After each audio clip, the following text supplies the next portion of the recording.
Oh no. Oh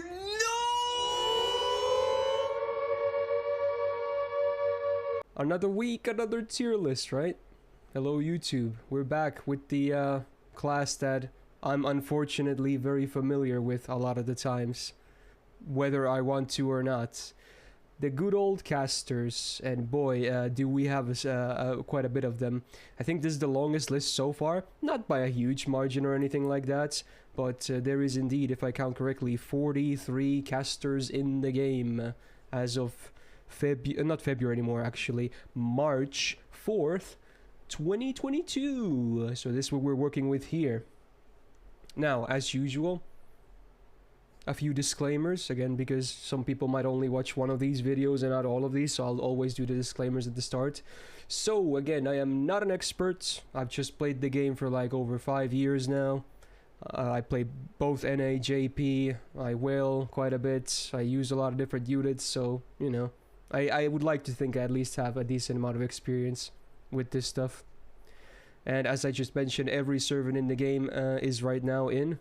If you're watching this later, someone might be missing, oh well. You know, if there's enough interest, I'll do these again next year as well, so don't worry about it. Obviously, all the latest buffs are also in, everything is taken into account. Same as like support pick options, you know, everyone always has that one free one. I don't think I've mentioned that too many times, but obviously that is factored in the placement as well. Now the big one that a lot of people always miss. Different rarities are not directly compared here, okay? I will compare the servants with their peers, mostly within their own rarities, like between 4 stars and whatnot. But, like, it's pretty unfair if you compare like an AoE 2 star to an AoE 4 star, and let's say some of them end up being in the same tier anyway, you know?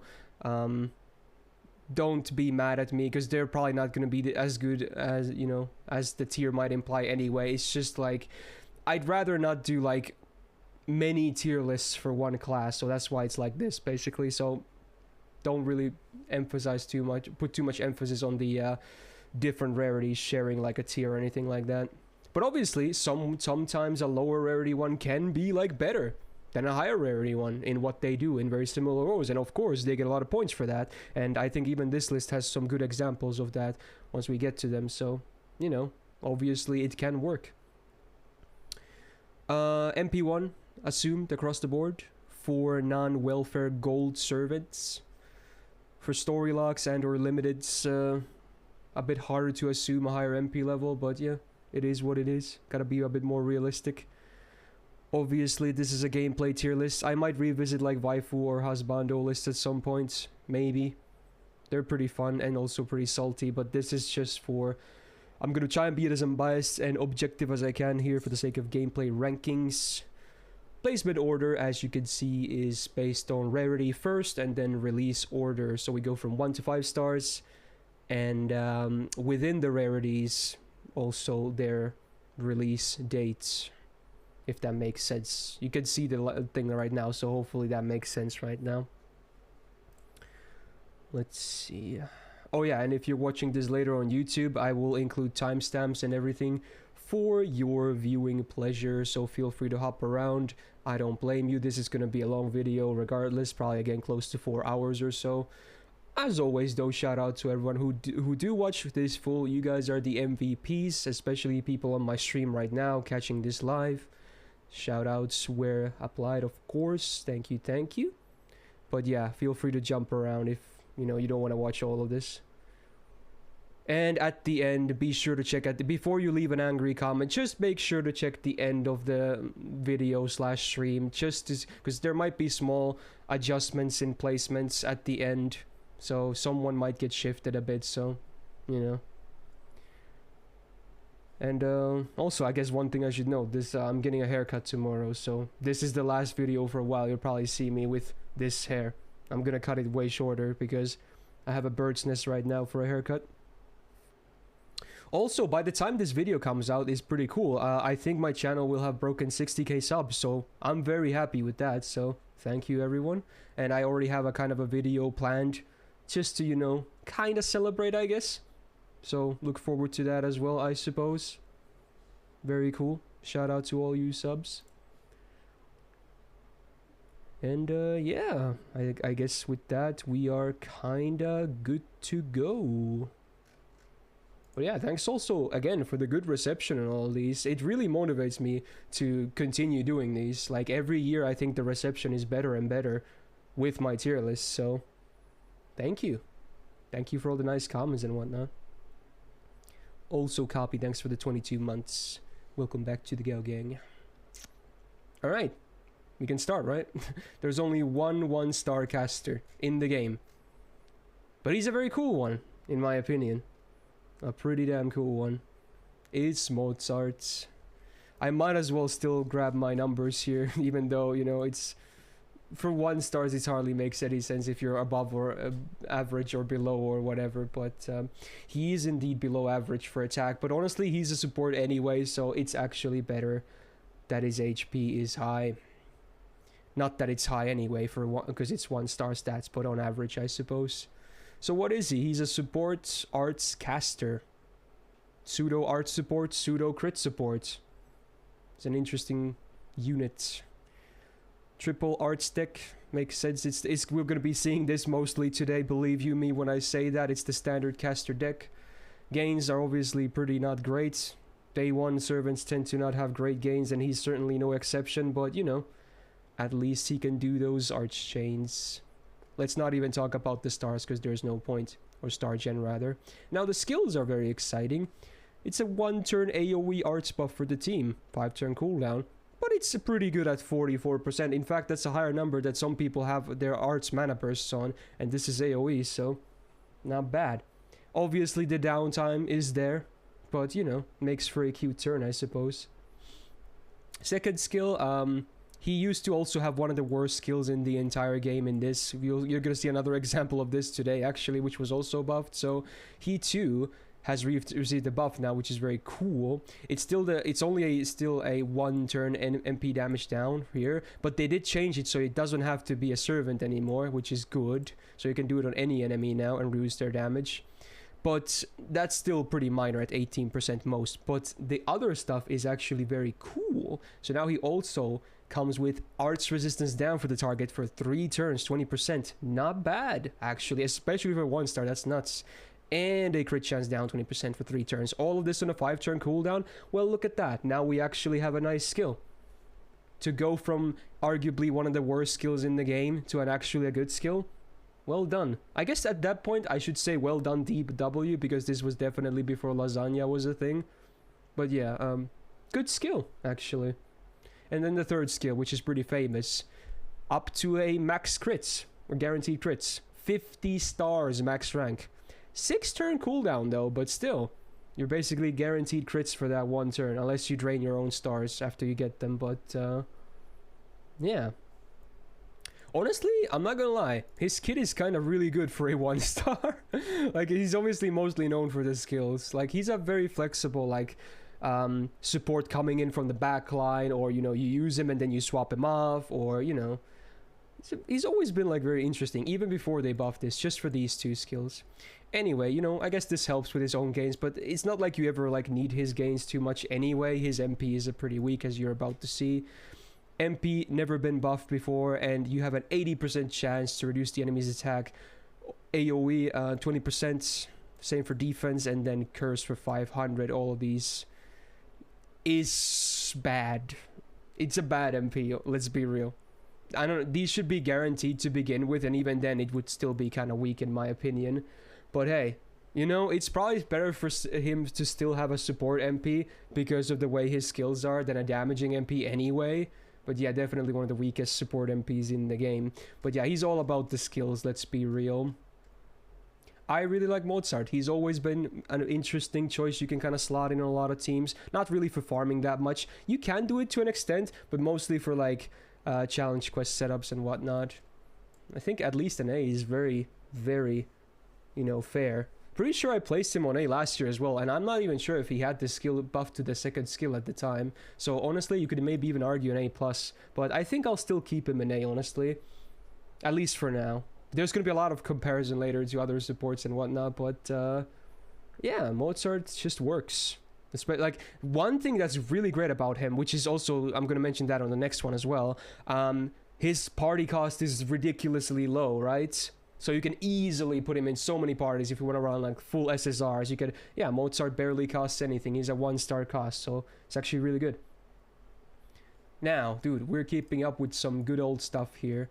One of my favorite supports in the game. Yes, so we got another support. It's ya boy Hods. What could I say? He's really good. Now, let's take a look at his numbers. Again, attack below average, which is good because you really don't care about his attack at all. You just want him to have as much HP as possible. He's not a DPS by any means. The standard caster deck, much like Mozart, his gains are pretty average at best, but they're, I would say, weak, honestly. But yeah, let's move on to the skills because there's some good stuff here. Honestly, even though this skill is kind of old and it's very basic, it's still fine. AoE party crit damage 3 turns, 5 turn cooldown, 40%. Good uptime, I would say. Yeah, still not bad at all. And this is why he actually qualifies as a pretty decent crit support too, in combination of his third skill. Now the second one skill, it's not 100% battery, but he gets a lot. So definitely makes the uptime on his MP a bit better, which is good because unlike Mozart, he actually has a pretty good MP. So not bad. Basic, but not bad. 6 turn cooldown. I think it's pretty fair here, honestly. Then the third skill, used to suck ass, was very weak, and now is insane. Like, how about that? One of my favorite buffs in the entire game. So now it's a targeted skill. So the target this first effect doesn't really matter if it's targeted or not too much in most cases. You'll get up to 15 stars per turn for 3 turns on a 5 turn cooldown. Now that alone is already very nice. But now the target also gets 10% MP gauge every turn for 3 turns. Really, really good skill, and especially on a 2-star, it is ridiculous. It's probably, I might even go as far to say that this is the best 2-star skill in the game, unless I'm forgetting something, which is very possible, but it is so damn good. And again, makes this even better because you'll be getting so many stars just from this. Like, a lot of people run 20-30 with him anyway, so that's like, even on non-MLB 20-30, you're looking at like 23 stars per turn just from him. That's kind of crazy, and on a good uptime as well. Think about it. Alright, arts up again. It's cute, and debuff success rate. In fact, he doesn't even have any debuffs, does he? But so it's basically a lore thing, which is funny. And then the MP used to be okay still, but now it's a bit better since they did add a 4th effect, I suppose. But much like Mozart, sadly, it's only up to 80% chance to apply buffs. So what does your team get here? Attack up 20%, defense up 20%, star generation 20%. This is actually pretty damn minor, not gonna lie. But at least the heal is guaranteed. It's not affected by the RNG.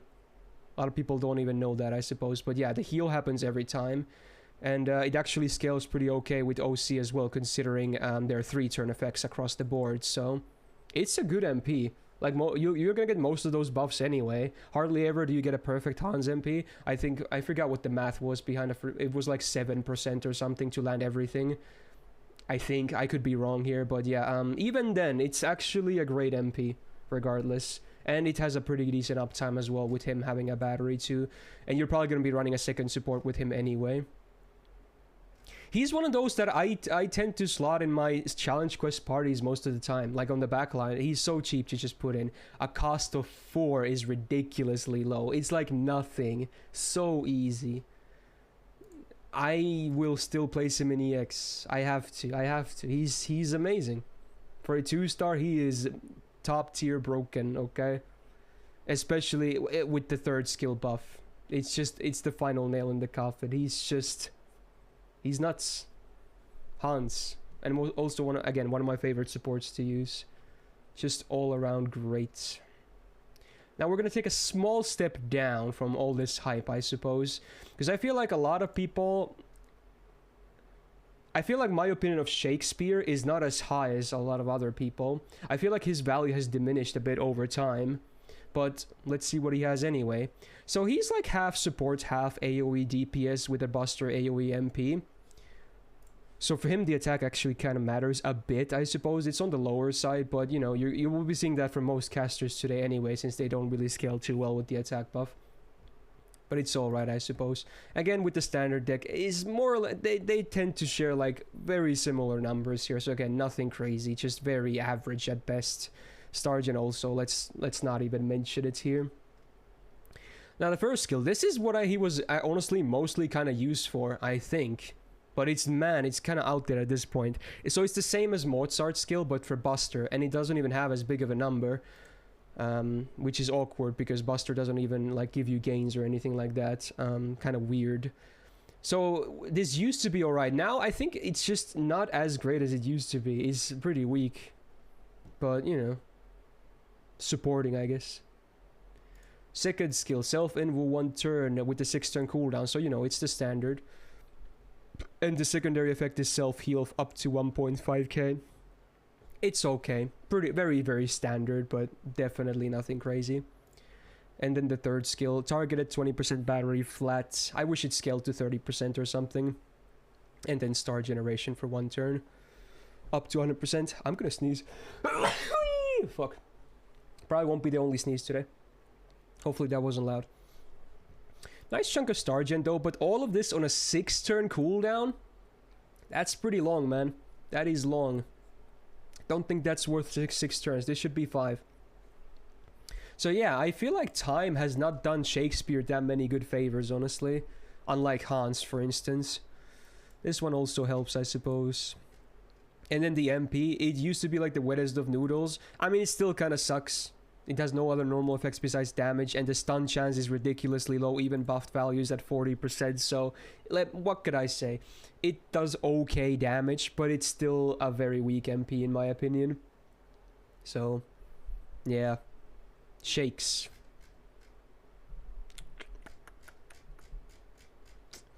Yeah, I don't know, honestly. For a 2-star, maybe he's still like a B, honestly. But I don't think I can really put him any higher than that.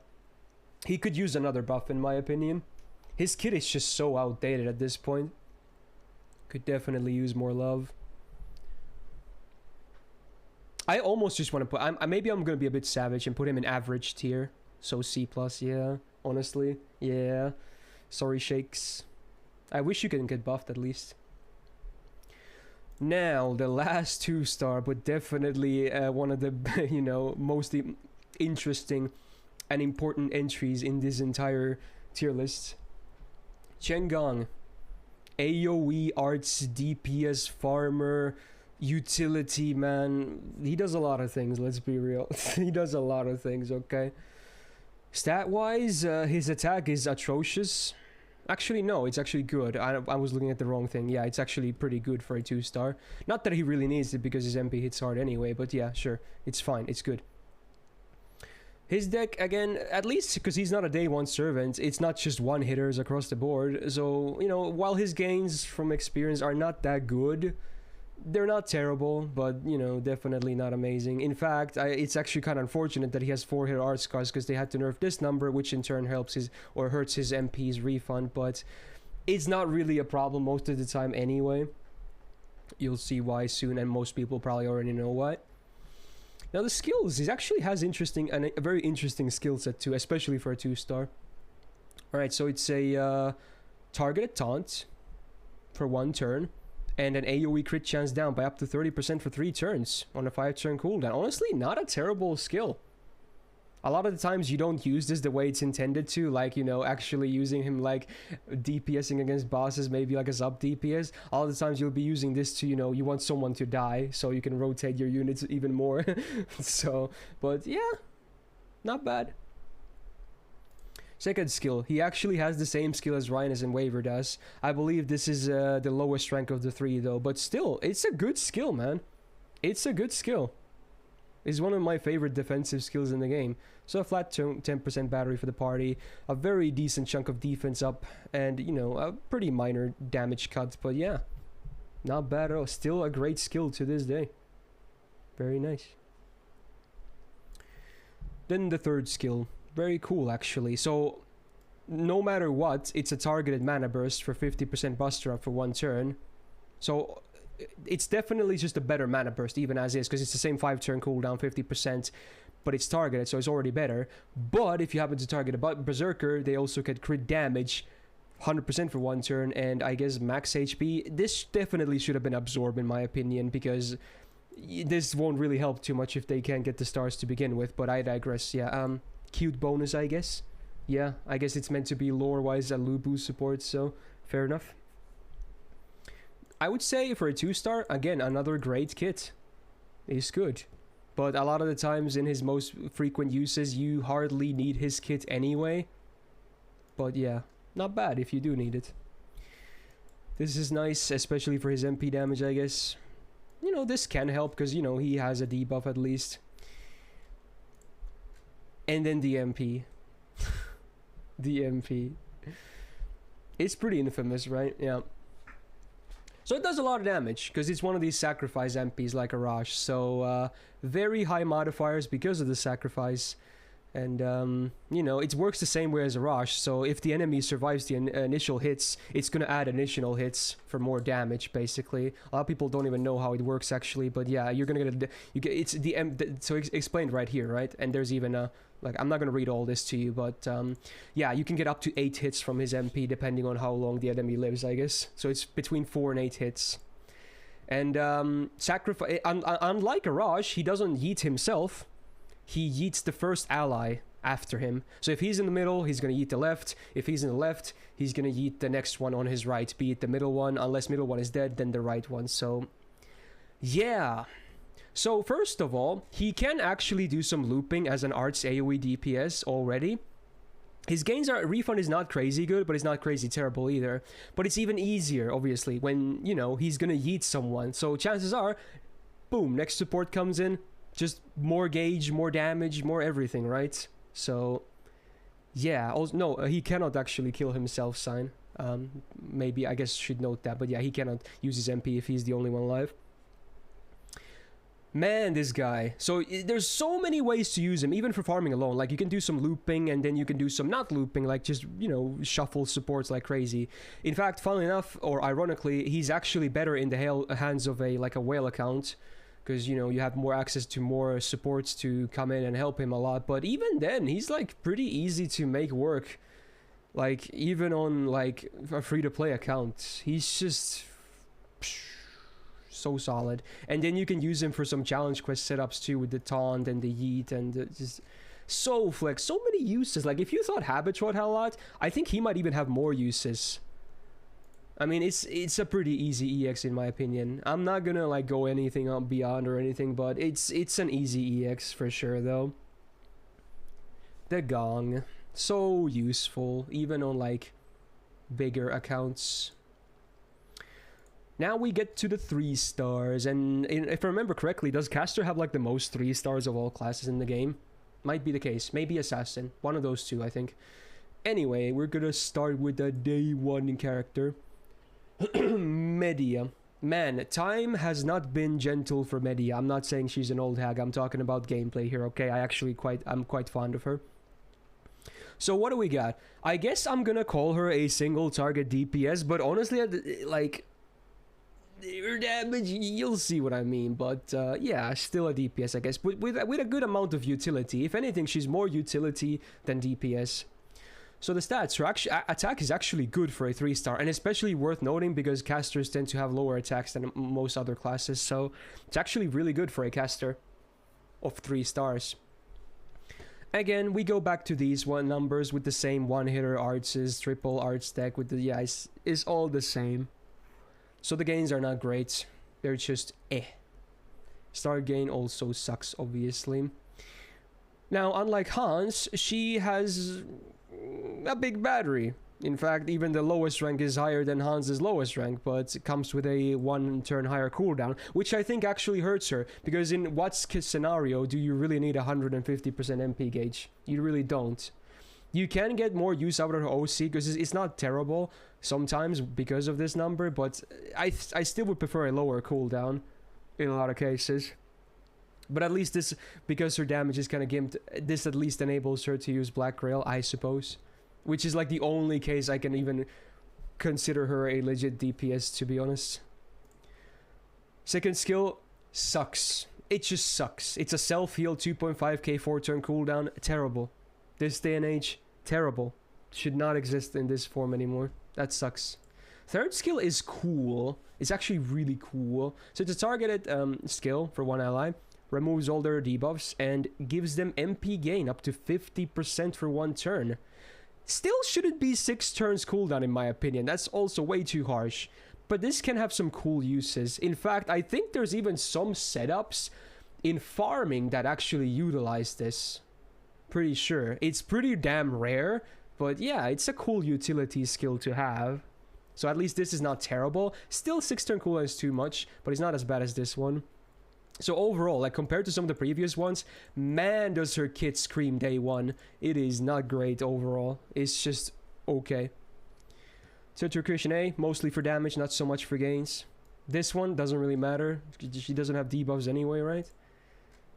Yeah, the MP, man, like, I blame the battery. It's again to be blamed here, right? Because she was a day 1 servant that no one else had a battery of this size, basically. Even because, like, remember, Hans didn't have this big, and he's not a DPS anyway, so it doesn't matter. They gimped her numbers. It's so unfortunate. At a buffed MP, these should not be the numbers for a single target arts MP. These are way too low. It's unfortunate. Buff removal is great, don't get me wrong. Sadly after damage though, so again, another very unfortunate thing. And the OC actually scales well, so sometimes the battery can actually give you like way extra battery for refund, but it tends to be a fairly spammable MP, especially with supports, but the damage, even with Black Grail, it's just definitely on the low side because of the GIMP modifiers. It's so unfortunate, and I'm not sure if they're ever gonna fix this. They might do a Vlad, I hope, at some point, like a Vlad scenario. But she's just in a weird spot right now, right? Like, I can't think of that many uses for Medea. Like, why would you pick her over someone else? You would definitely not run her as a solo DPS unless you have like level 120 and so or something, but I don't know. She's kind of odd. I almost want to place her in C+ again. Just average. The utility is alright for sure, but damage is very lackluster in her. She doesn't really bring too much to the table. If the buff removal was before damage, I would probably put her in B, but it's so awkward that it's also after damage. Not that the damage is crazy good anyway, but it's just annoying. Yeah. I can maybe understand if some people want to place her in B, but I think I'm going to place her in C. I really want to see her buffed again. They just hate Medea, let's be real. They just hate her. Come on, Lasagna, DW hated her. Now is your turn to love her, okay? Next one is a fun one. Another day 1 servant, I suppose. Saiko no Kuru. Gilles de Rais. AoE Buster Caster DPS. Definitely not a farmer, but, you know, an interesting unit, I guess. Now, unlike Medea, his attack sadly is on the low side for a 3-star. Unfortunate. Same gains. Again, it's very easy for me because, like, they're all the same. All of these day 1 caster, they're exactly the same, more or less. There's, like, barely any difference worth mentioning here. So, again, very average at best for gains. In fact, probably lower than average. So, yeah. Skills though, he used to have one of the worst skill sets in the entire game. I would not call it the worst anymore. It's still not amazing by any means, but you know, they did something at least. Starting with this skill, which again might just be his worst skill. So, self debuff success rate up for 3 turns, 25% 5-turn cooldown. Like, uptime is good, but besides that, sure, he has debuffs, but what? And then this should be debuff resistance. I don't know why it's only mental debuff resistance. Like, come on, dude. Give him at least some good debuff resistance. I mean, it does scale to 100%, but should just be flat out all debuffs. Like, this is a weak skill still overall. Not great. Again, so here we go with the second one. This was even worse than Mozart's. In fact, after Boudica's skill was buffed from being borderline useless to fairly useful, I thought this was the worst skill in the game for the longest time. It's like so useless. But luckily, much like Mozart, they did buff it. So again, unlike Mozart, his became AoE. So it's an AoE MP damage down for 1 turn. A slightly higher number as well, so that's cool, I guess. And then AoE arts and buster resistances down for 3 turns, all on 20%. 5 turn cooldown. Now, again, much like Mozart's, it's good. It's a good skill. Because the uptime on those debuffs, not the MP damage, but the better ones, is actually good. And it actually helps him too, I suppose. But yeah, it's a good skill now. Went from arguably the worst skill in the game to a good skill. So again, good job DW, I guess. And then he was the first servant to have terror in his kit. There's still not that many terrors around, but definitely more than there used to be. So you inflict the terror for 5 turns, and then every turn up to 40% chance to stun them for 1 turn. 8 turn cooldown though is ridiculous. That is way too high. Way too high, right? Also, Ari, thanks for gifting Lithoniel a sub. Much appreciated. Yeah, this is just bad. It's way too high. Like, we have AoE charms that do defense downs on 7 turn cooldown and whatnot, and this is not like you don't even control when the stun happens, if it even happens at all. You could lose 40% and never get a stun to begin with. That's actually possible. So yeah, it's not a great skill. It's not the worst there is, but it's pretty bad. Again, just for damage, this one mostly. I guess it has a little bit more value because there's also this Archer's down now. Then the MP, never been buffed. No other normal effect besides damage. And then AoE attack down 3 turns, base 20%. Not bad, honestly, because he's not a farmer, so this could be useful. But you gotta keep in mind here, right? His MP has never been buffed, and he's a story-locked character. So a lot of people only have 1 copy of him at most. So, yeah, it's not like he's gonna do good damage anyway, right? Especially with his way lower than average attack. So again, I do like this buff. It's a step in the right direction, but he's far from being anywhere like good. Definitely not. He needs to be Saiko no Kuru. He's not there yet. He's C or D+. I like the buff though, but I can't even put him in average tier. The buff is good though. The skill is way more usable now. I want to almost place him in... Yeah, you know what? Okay, I'll make a compromise, because C for cool, okay? I like that, okay. But I could totally understand if he was, like, down here as well, even with the buff to the worst skill ever, but yeah.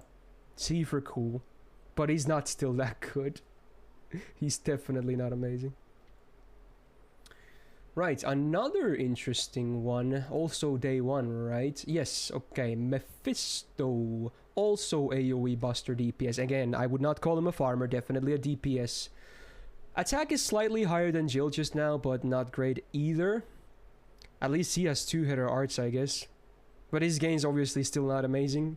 Not by any means. But, you know, a bit of variety. Yeah, a lot of people have been telling me they've been seeing those ads lately, Lloyd. I guess they start pushing them out in the past few days. Interesting. Shout out to Idol Huntress. I still play that game, by the way. It's cute. Anyway, yeah. Pretty standard still. Not really much to deviate from the others so far. First skill, single target drain. 80% chance. I hate it. I hate it, okay? I hate it. It would be average if it was 100% on a 5-turn cooldown. It would be an average skill. Now it's definitely below average. Don't like this skill. I do like drain though, but I don't like chance-based drain. Second skill, much like Hans, used to be terrible, but hey, they buffed it, so that's cool. Now, again, they tend to do buffs pretty well nowadays, even for the lower stars. Sadly, usually one buff, much like here, tends not to be the difference maker, but hey, it's a cool skill now. I wish they upped the stars to 15 as well, like with Hans as well, so it's only still 9 stars per turn. But hey, 30% attack up, self 3 turns, and this one, not though so big, 50% healing reduction for enemies for 3 turns, but 9 stars per turn, 30% attack up, 3 turns each, 5-turn cooldown is still a good skill, I would say. It's still a good skill. And maybe someday you might need this niche, need this debuff, then sure, more value. But even without this, it's not bad. It's still fine, I would say. Especially for a 3-star, it's really good. Now the third skill, I love this. This was one of the coolest, and this was like a year 1 addition, right? Which is really surprising to me. Because this is the best single target buff block in the entire game. You're looking at it right here. So it's a 3-time buff block with no duration. It's so good. It's like so good. Like there are cases where you can legit pick Mephisto just for this skill. And his 6-turn cooldown isn't even that bad. And again, if people don't remember how buff block works, it blocks instances of buffs. So let's say you use this, if you're fighting First Emperor, use this on him. He uses his MP. He gets no buffs at all. And that's only one stack of these 3. It would deny him 3 MPs, for instance, if he only used his MPs for buffs. Like, that's crazy. And it doesn't even have a duration. It's endless, unless it gets cleansed. But dude, it's strong. The dot obviously sucks. No one cares about the curse. But just for this, it's really nice. I love this skill. It's so cool and unique. So at least with this, he has a place in the game. Even if they buff this, I don't still think he's a great DPS by any means. It's still mostly this from Mephisto. Definitely. Again, just a bit more damage, I guess. Sadly, his MP is not arch, though. Debuff success right up. I guess it makes this a bit more guaranteed, which is nice. Berserker bonus, actually not bad. And the MP, unlike Jill, has been buffed. But it's one of those good old year 1 buffs. This was funny to me, by the way. I forgot. His curse used to be chance based. Because that was too OP, apparently. You only had an 80%, up to 80% chance to place the AoE curse of 500 damage. So the buff did remove that. But that's it. That's all it did besides the damage buff. But hey, at least it still always had the ignore defense, which is a cool normal effect. So it's a decent hitting MP, because, you know, free MP5 is very free on a permanent caster. Not bad. OC sucks, though. He's an interesting guy. I still wouldn't really pick him as a DPS, even with this buff. That makes him a more viable DPS. But, I almost want to place him in, like, B. Just because I really love the utility of the 3rd skill. It's so good. Like, if you need buff block, it's so good, dude. Best single target buff block in the entire game. Not even close. No one comes even close to that. So, yeah, I feel like B is fair. He's still okay for DPS too, for sure. But mostly for utility, I would say. Mephisto. Oh my god. I guess he's also day 1. And man, compare 2015 Caster to I'm blind, there he is, to 2022 or 2021 to an extent, I guess. But yeah, Caster used to be one of the worst, honestly, before his buffs, and yeah, before other stuff got out as well. So Mr. AoE Buster DPS, and honestly nowadays definitely more of a farmer than DPS for sure. Attack a bit on the lower side, but it doesn't really matter the way he works nowadays. Let's be real, it doesn't really matter. The standard numbers, again, not much for me to say about it, but you don't even care about this refund to begin with, these gains. He's good, trust me, he's fine. Now, the first skill is pretty okay, actually. So, self-crit damage, self-debuff rest, 3 turns each, 50%, both. Actually not bad. And then a 30% battery, all on a 5-turn cooldown. So, honestly, even if, like, this is still a good skill. Even outside of, like, farming or whatever. Like, it's a good skill. Even for, especially for 3-star, it's actually a good skill. That is good uptime. I like that. And I like the effects, too. Crit damage might not be the most useful thing, but, you know, it's better than, like, mental debuff success chance up or something. Now, the second skill, because he's an OG coup, he has the good version of PFA, the 3-attack PFA, with a nice chunk of defense up as well on A rank, 5-turn cooldown. You know, it's just broken as a defensive skill. It's so good. Oh my. In farming, you don't really need it, but you, again, you can easily use him outside of farming as well for DPS purposes nowadays, so. And then the third skill. Used to be a lame disengage, and man, this is now one of the most unique skills in the entire game. A very, very, very unique case indeed. So it still comes with the self-cleanse and the heal. That didn't change at all. But now, 3-turn attack up, 30%. Not bad on a 5-turn cooldown. Not that the cooldown really matters too much here. And then, actually, no, it doesn't matter for the farming, actually, in the optimal comps. But then, delayed buff, which gives you a guts for one time after 1 turn, and you also get a guts activation buff for 1 time after 1 turn, which charges your MP gauge by 80%. and then you die. But because you get the guts first, you don't die. And you resurrect with up to 3k HP. So it's just a lot more damage. And gauge. Is kinda stupid, man. The way this works with buster farming. Oh my, like double Koyan, you get the cooldown back as well on 5 turns. You gotta be shitting me, dude. Ugh. It's ridiculous. You slap him with Black Grail, he just destroys everything, dude. Again, cool passives, but not the most relevant things. Then the MP itself also has seen a buff, and you know, this buff is even better now with the Buster meta. So yeah, 20% Buster up for 3 turns before damage. Again, key that it's 3 turns, it's even better because, you know, he's gonna MP 3 times in a row anyway. So yeah, that's already 60% Buster up for this for the last MP. Cool. Sadly, the defense down is after damage, but it's only a base 10% anyway, so it's not like you're missing out too much. And the burn, it's cute at 10 turns, so if you want to use him as a cool DPS, you could, in theory, give Honey Lake CE to him, and this burn would have an amazing uptime. So he would basically always have that damage up, but not for farming, obviously, because the burn is after damage. It would only be for bosses, which again, is possible, for sure. Thanks for the full year, Tagara. Welcome back to the Gale game. What can I say? If you haven't seen videos of Caster Crew looping, is stupid. He can farm neutrals as a 3-star at level 70. It's stupid. Like, he's very close to being a very similar character than like Melusin. Obviously, he's not as great because of 3-star stats, but man, he's ridiculous. He's just so ridiculous now. He's gone a long way, and this is honestly deserved as well. He used to be like day 1 before any buffs at all. He was like a C. His damage sucked. His skills were not great either. But now, after everything and the way the meta is now, he's honestly, I think he's the best 3-star in the game. Unless I'm forgetting someone, I think he's the best 3-star in the game nowadays. He's just that good. Cool Caster.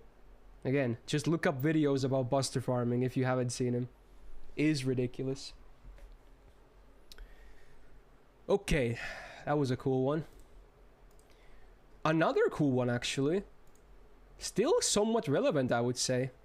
Yeah. Ever since the buff happened to the 3rd skill, I think. Paracelsus. AoE, Buster, DPS.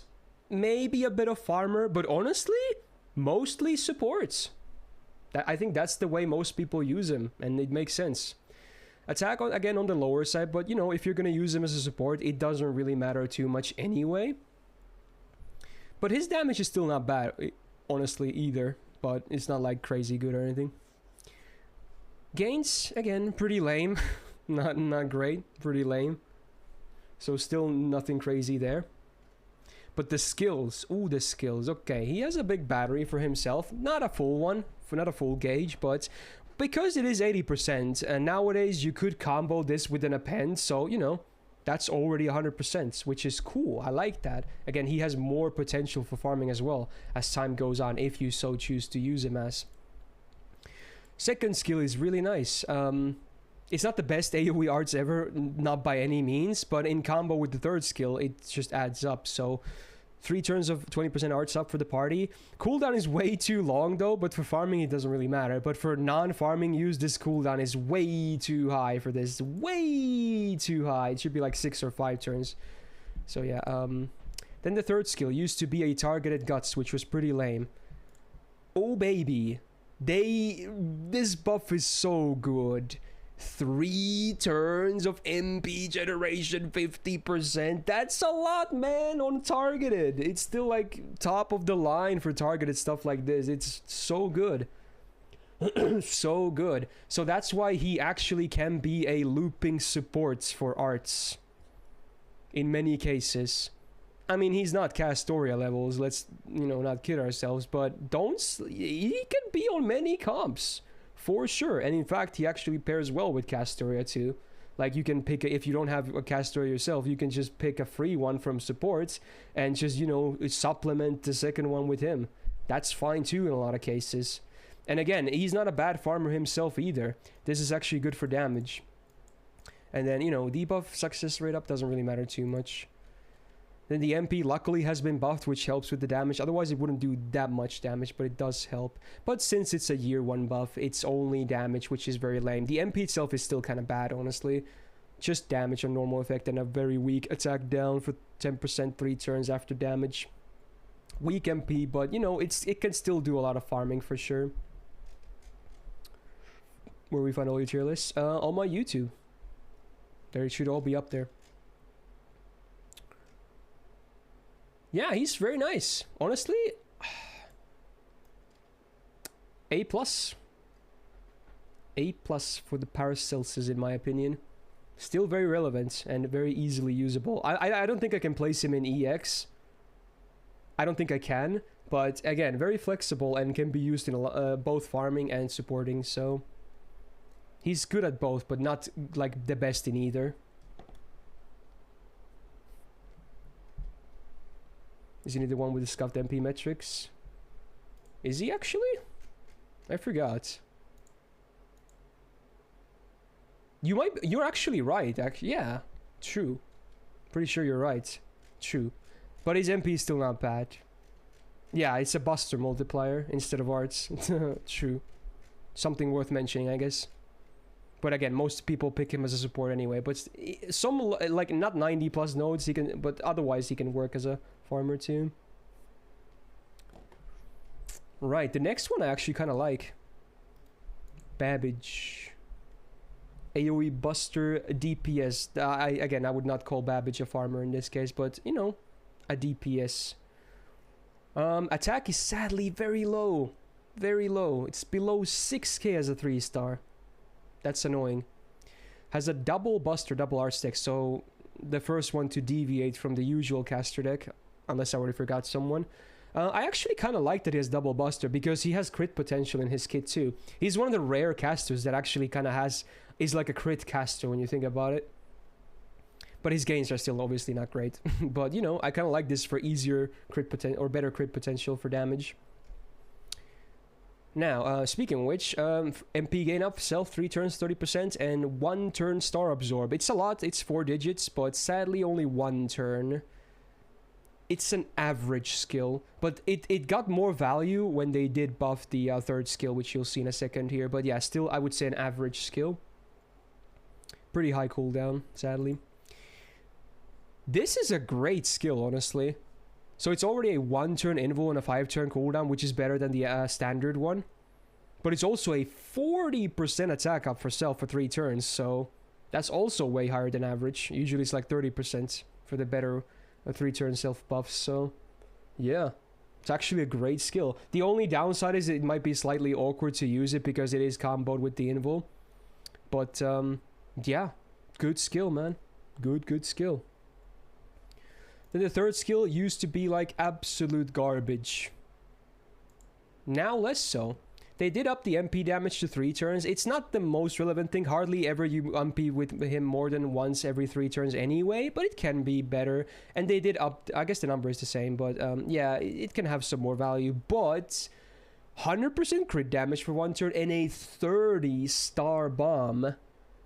Ooh, that's nice actually. Combo that with the first skill. He's gonna crit with every card he has, so again, actually not bad for crit potential. This is fat. That's 30 stars on command. And the burn, the demerit is pretty irrelevant. It's 1500 damage over 5 turns, so is not really that bad. It's now a good skill. It's his best skill, in fact, I would say. So overall, after these buffs, his kit for a 3-star is actually strong, man. It is strong. Now, sadly, the MP itself kind of leaves you wanting more, though. It has been buffed, but as it is a year 1 buffed, it's, you know, just a standard damage upgrade. Lame. Give him, like, Invul Pierce or something. I don't know. Something cool. And then defense down 3 turns, 10% base after damage. Yeah. It's still alright with the damage buff, but, yeah, it's definitely his skills that shine the most. But he's not bad. He's fine. I honestly wish his MP was single target instead, if anything. He's like between B plus and A for a 3-star AoE DPS in my opinion. I think I placed him in A last year, but honestly, I guess he could. I think I can place him in A because he also gets good use out of the new Buster supports as well. Like Koyanska also likes crit DPSs as well, right? Light that is. So honestly, I think I can put him as a low A among the 3 stars. So yeah, good against assassins, but otherwise you probably won't be using him that much. Oh man. Oh boy. Not a day 1 servant, but you know, worse than every day 1 servant there is. The G-Man, Geronimo, Grad Caster, all that. Attack is not the lowest we've seen so far, but also below average for a 3-star. Also, I think I should rate him as a DPS. He can farm, but mostly against 6+ enemy waves. He needs that to loop. Otherwise, it's kind of painful to do anything farming with him. But, you know, it's kind of cheating at that point anyway, so it doesn't really matter. He also has a double Buster, double Arts deck, which I honestly don't like in this case. I would prefer triple Arts, but oh well. His gains also still not great, so I think none of the casters so far haven't had that good gains, sadly. Many of the later ones will have good gains, but yeah, even G-Man himself kind of poo-poo for gains. You like mana bursts? Have 3. I don't understand the design philosophy behind this. Especially the quick one. Like, he has a 1-2 hitter quick. Just why? Just why? Why? Like, mana burst as a skill already is, this day and age, is weak. It's not even average. It's just straight up weak. And he has 3 of them. And they all suck. At least this one makes his MP a bit better for damage. But besides that, like, what the fuck are you gonna do with these, dude? It's so sad, dude. So sad. Some people have skills, like 1 skill that is better than his entire kit. Like if you remember Muramasa's rainbow buff, that 1 skill is better, not even tied with 3 of his skills, it's just better than 3 of his skills. What the hell, dude? Yeah, it's like, yikes. Again, more damage here, I guess. And then, you know, he has a debuff here, right? Yeah, the crit chance down, okay. The MP itself is actually not bad. I like the added normal effect of crit chance down, 20% for 3 turns, always lovely. Party age healing, 1k base, not bad. And then debuff rest, 20% 3 turns. It's okay utility. Like the MP itself is actually, for a 3-star, it's good. Obviously, it's also a 1-hitter, so you know, don't loop unless you're fighting 6+ enemies. But yeah, it's decent damage, but that's all there is. That's all there is. Are they ever gonna do anything with him besides this? Probably not. And in fact, even the buff alone was only damage, but at least the MP had a lot of effects to begin with, so...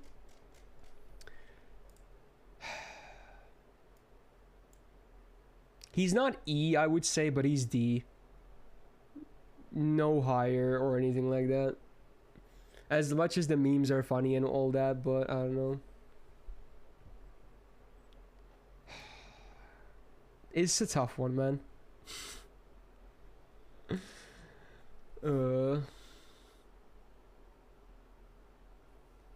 Okay, some of you guys are saying if he's not AE, who would be? Not every list has to have like an E, though. Like, not every class has like a bottom tier character. But you know what? He might just be there anyway. Even though his MP has decent damage, that's like all he has. Kinda. So yeah. Sure. It's not a big difference to begin with, let's be real. Alright, now we go pretty far from day 1 with the next one. One of my, you know, favorites, I suppose. Avicebron. He's a cool one. You know what? I actually agreed to a compromise from chat. We're gonna do this again. I think I did this for Benkei as well. E is too harsh. But you know what? We're gonna slap him a plus. Yeah. We're just gonna slap him a plus here. There you go. Alright. There you go. There you go. There's your G-Man. Okay. Alright, Avicebron. Let's get back to this one. So, AoE Buster, probably more so of a DPS than a farmer. His battery has such a low cooldown, he's not very viable for Buster farming, sadly. But, yeah. He has some nice utility as well. So, attack, sadly, again on the low side. Unfortunate. Back to the normal caster deck. His gains also not great. Still, no great gains to be seen. Pretty much average at best. I guess he has a slightly higher potential for generating some stars with the Buster and quick and extra hit counts, but even then, don't really expect stars from him. Skills, first one, Self, Arts, and Buster up 3 turns, 30% each, 6 turn cooldown. It's okay. It's just okay, I would say. I wish it was 5 turns cooldown, but oh well. It's okay. Second skill, there's the battery. It's a 79.5% battery, but it's still enough. Like, if you give him a 20% battery, and even if you have the 20% append, when you use this, I'm pretty sure you get the full MP, luckily. So, I don't know why they just didn't round it to 80 here as well, because it might as well be in most cases, so kind of weird. 8 turn cooldown, though, is really painful. It's painful, man. It's yeah. But hey, at least he has a bit better uptime on the MP, because again, the gains are not that good to begin with. Third skill is really cool. So he gets a on death activation buff for 5 turns. So it's pretty flexible. You don't have to use it on like the turn you know he's gonna die. So even if you don't know if he's gonna die, you can activate this pretty early. And when he does perish, if he has this active, party gets invul stacks. This is actually very cool. I wish they did this more. So on every rank from 1 to 9, they get 2 hits of invul. But on rank 10, they get 3 hits of invul. So that's really good incentive to actually max a skill, because it becomes much better at that point. And also they get up to 2Ks of healing. Not that great, but this one is pretty fat. Again, it's a 3-hit, 3-turn invul. Not bad at all. In fact, I've seen this used in a lot of challenge quest setups as well. It's actually a very cool skill for utility. It's okay when it's like this, but 3 hits is even... It's just so nice, dude. It's so nice. It's like a free PFA. This is okay for gains. Not so... I guess for a bit for damage too, because it's 3. He doesn't even have any debuffs, does he? No. Right. So again, it's a lore thingy for this one. Berserker bonus is very nice. The MP used to be kind of a noodle, I'm not gonna lie, but luckily they did buff it, and also they added a new secondary effect on the OC, which is very cool. So now the damage is alright actually, and even better because he gets MP damage for 1 turn, up base 20% before damage. And your party gets a bit of MP gen for 3 turns. It's not that significant though, 10% base on the OC. But now it's actually a pretty alright MP. Definitely not bad. And the MP gain actually kind of might be relevant anyway, because I wouldn't really use him for farming that much. If anything, I would use him against bosses like challenge quest, especially because the third skill is kind of useless on farm as well. So yeah, he's not bad. He's not bad by any means. He's either like the same tier as Babbage or like just under him. I don't think I can place him in A+ though. He's one of these two, I'm pretty sure. That's what I'm looking at right now.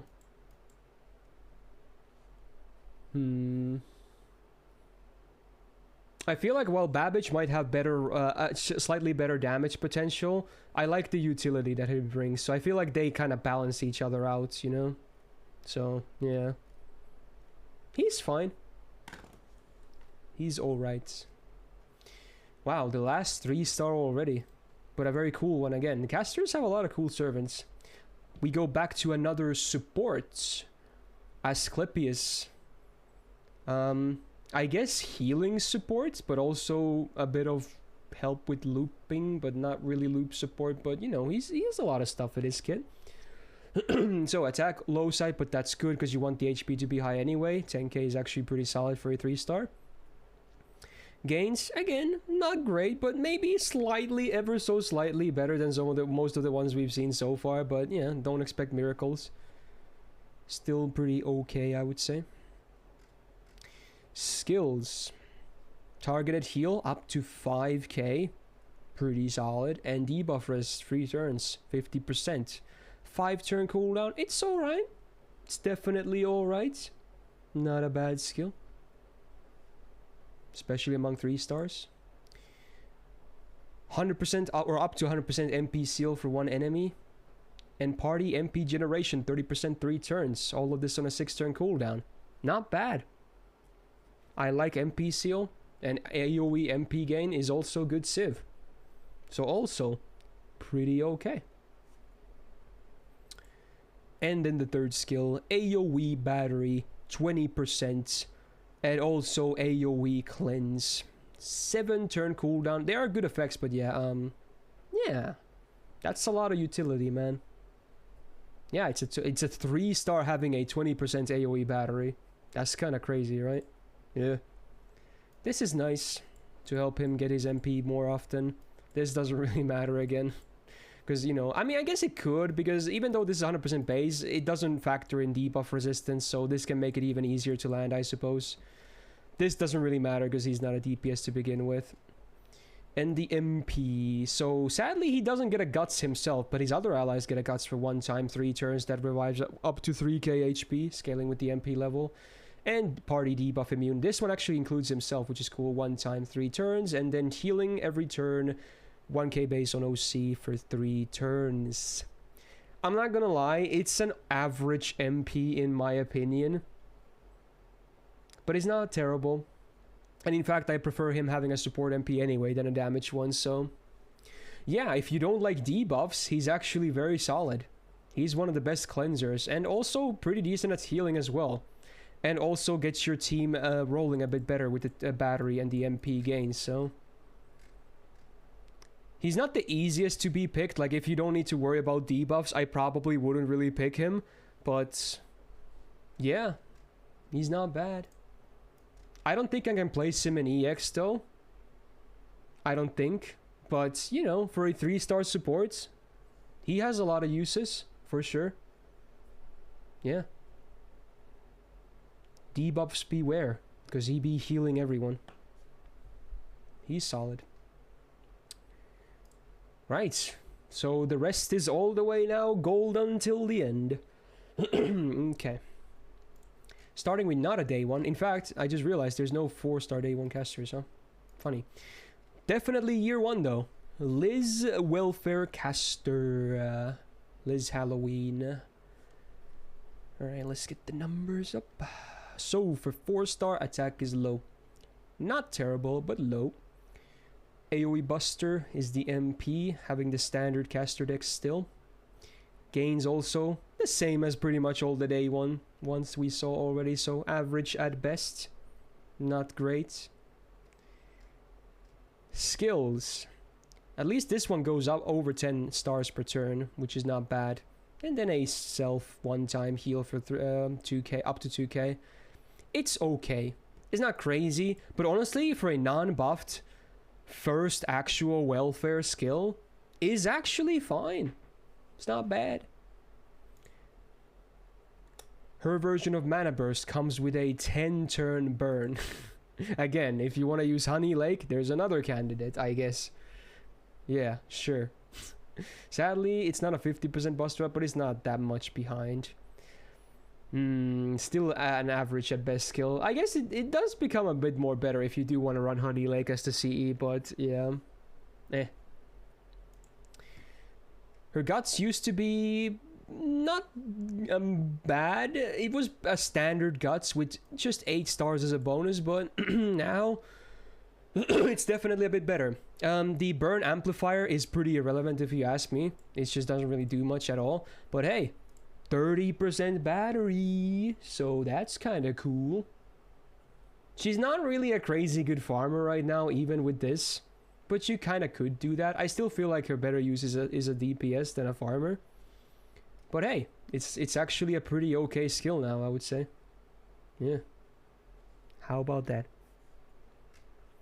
This is fine for damage. This is, well, I guess it's mostly dots, isn't it? Yeah, it's just dots, so this is pretty irrelevant. Unless, again, you want to run Honey Lake, then you want to land the burns, so, you know, then it matters. the MP. Much like Lancer ignores defense on damage, and then the OC is just Curse. No one cares about Curse. But hey, free MP5 means the damage is not terrible. She's interesting, honestly. She's interesting. She's not as great as, like, Cinderella in what she does. Obviously, they're not even the same anyway, but...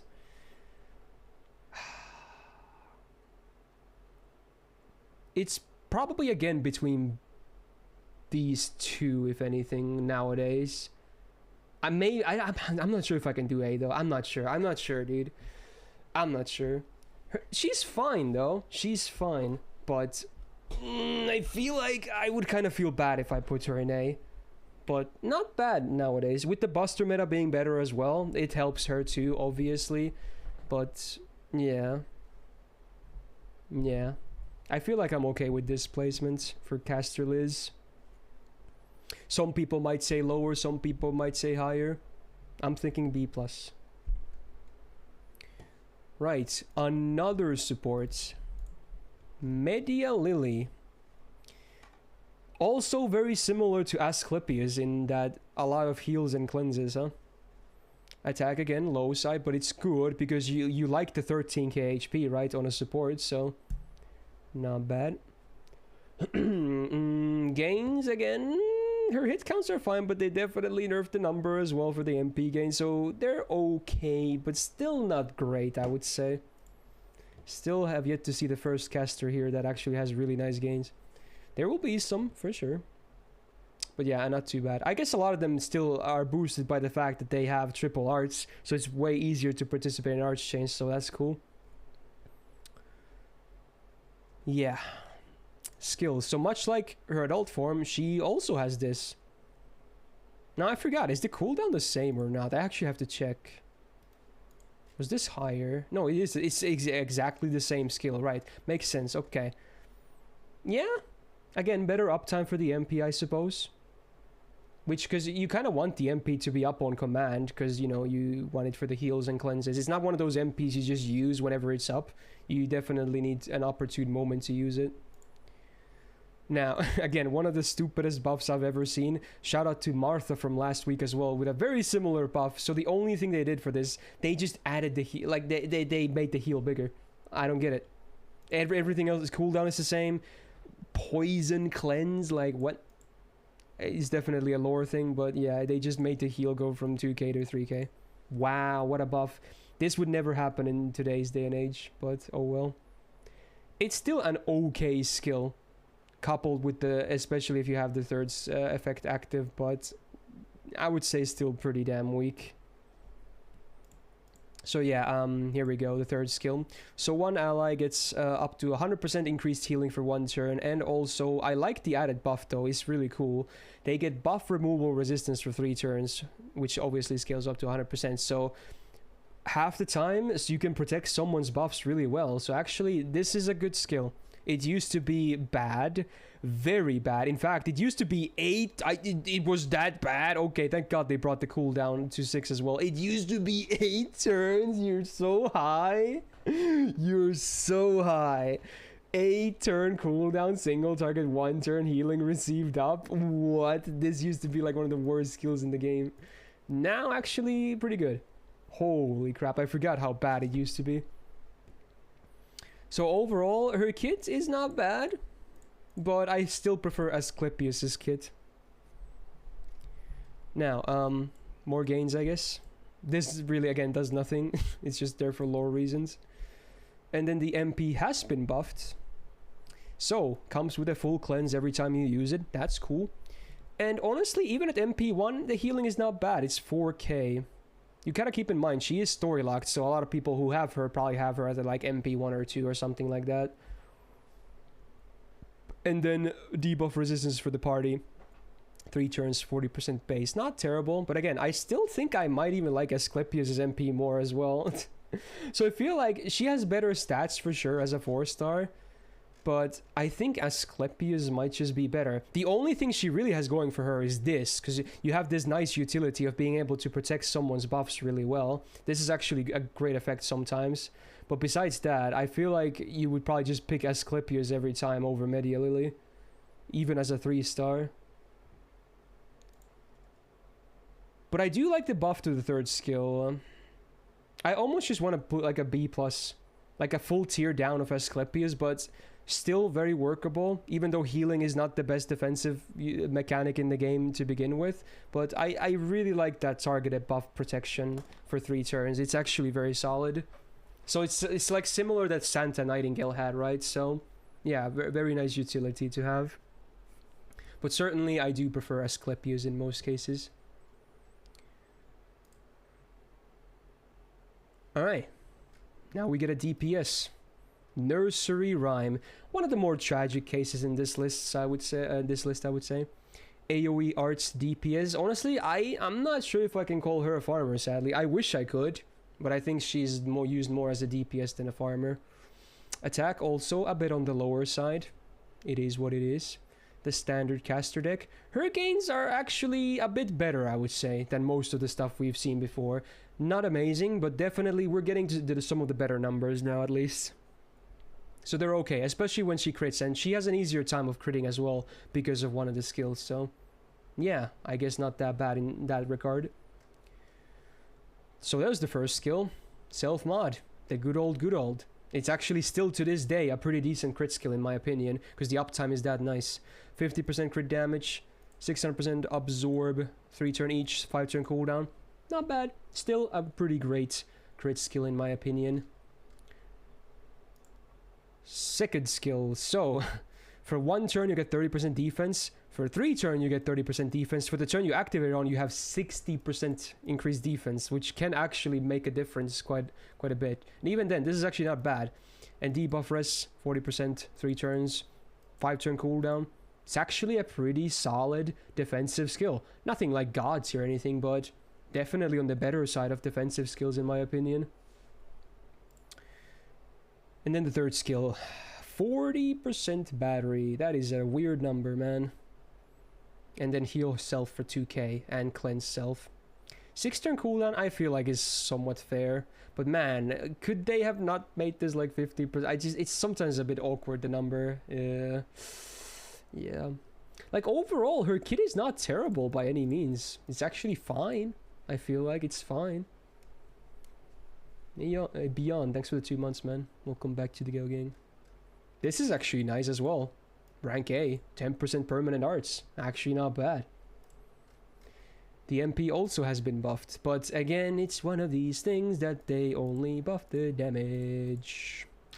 It does have a secondary normal effect, which is cool. It's 20% defense down for 3 turns, but it's after damage, so it's a bit awkward. But you know, it's better than none. And then I hate the OC, as you know me. I hate chance-based drain, but it is AoE, so okay. 60% base chance to drain the enemy each. Yeah. Like, you might be seeing something right now, right? She doesn't really have anything to help with her MP damage, right? None of this helps with the MP damage. This is the only thing that does. Even the defense down is after the MP damage. That's one of the awkward things about her. Her MP doesn't hit that hard because of the lack of self buffs that matter for the MP. She has some crit potential, but even then, I don't know. She's always been one on the weaker side. I'm not sure if they're ever gonna do much with her, but I think she's weaker than Caster Liz, for sure, but not by a lot. Not by a lot by any means. Could use another buff though. Nursery Rhyme. Next one is a bit more interesting in my opinion. Sees a bit more use as well. Helena Caster. AoE Arts DPS / support. Attack, again, very much similar to Nursery Rhyme just now. Lower side, but not terrible. Gains also not terrible either. So again, we're starting to see some of the better, numbers for MP gain on casters. Definitely okay. Even Stargen with the rainbow buff active is not terrible. I mean, for a caster, it's pretty much on the better side, I suppose, but still nothing great. Skills. Now, this again, AoE battery, much like Asclepius. This one sadly doesn't have like a cleanse or anything, but you know, AoE battery is okay. Cooldown is definitely high, so outside of farming, you will definitely feel that cooldown, sadly. Second skill was buffed, luckily, so it's pretty cool now. Now comes with a self 30% battery. So with her own skills, she now has 50%, which I like. I do hate the fact that how this works though. So it's an 80% chance to get 50% MP damage, but for one turn. You want to activate this turn one for the stars, right? Although the stars kind of suck anyway, because it's 5 stars every turn. But yeah, like, it's weird, man. It's so weird.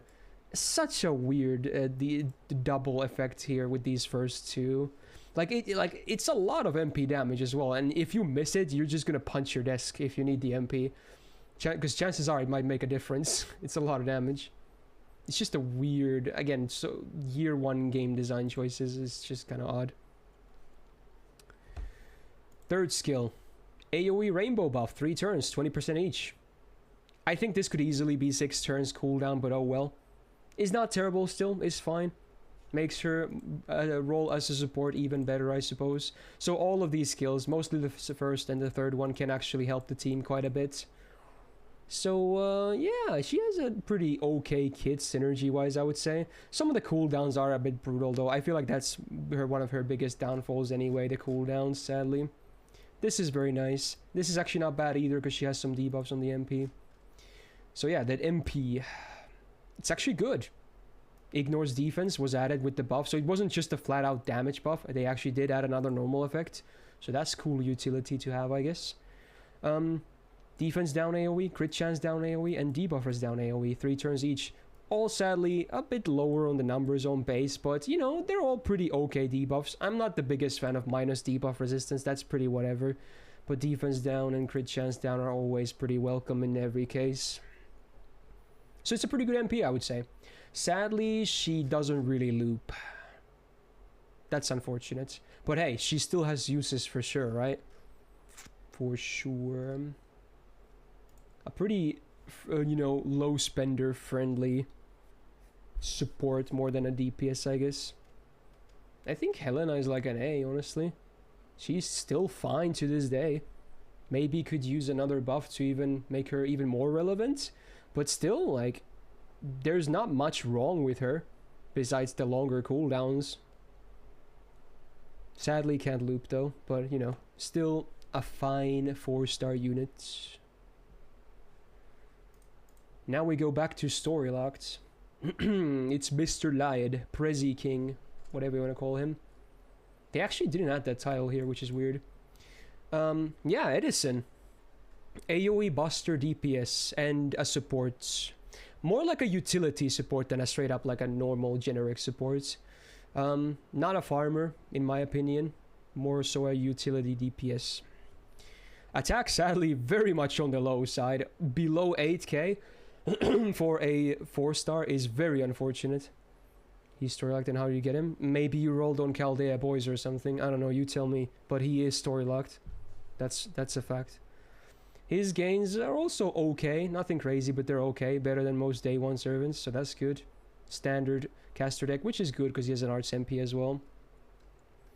Now, his skills have seen some upgrades, which is cool. So the first one is now this.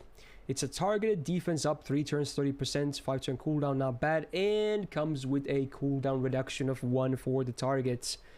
I like it. Good utility. Good protection. A pretty okay skill. Not bad by any means. Second skill. Gains a bit more stars than Helena, I suppose. Both 5 turns each. Also MP gauge, 10% every turn, 5 turns. But the downside is 10 turn cooldown. Now the uptime is still half, but it really starts to feel worse when the downtime is also 5 turns, right? So yeah, it's an okay skill, but you're gonna be feeling that downtime after you're gonna live the high of that uptime. Not really a high to begin with, it's just okay. It's not like it gives you the most stuff, But yeah, could use like an Arjuna treatment or something. One of the longest cooldowns still to remain in this game, I'm pretty sure. And the third skill, so it's again a targeted skill which overcharges the target's MP 2 times, or 2 stages rather, for 1 turn, and gives them just a pretty measly 30% star gen for 1 turn. 6 turn cooldown. Now you better hope the target has really good OC, otherwise this is hardly worth it in my opinion. Obviously if you give it to like Castoria, you don't even care about the star gen, you're just gonna care about 2 additional stacks of special invul, which is broken as hell. But yeah, not the most useful skill in my opinion, because a lot of the cases the OC is not even that great for a lot of servants. So yeah, you could help Chen Gong do more damage, I suppose, but yeah,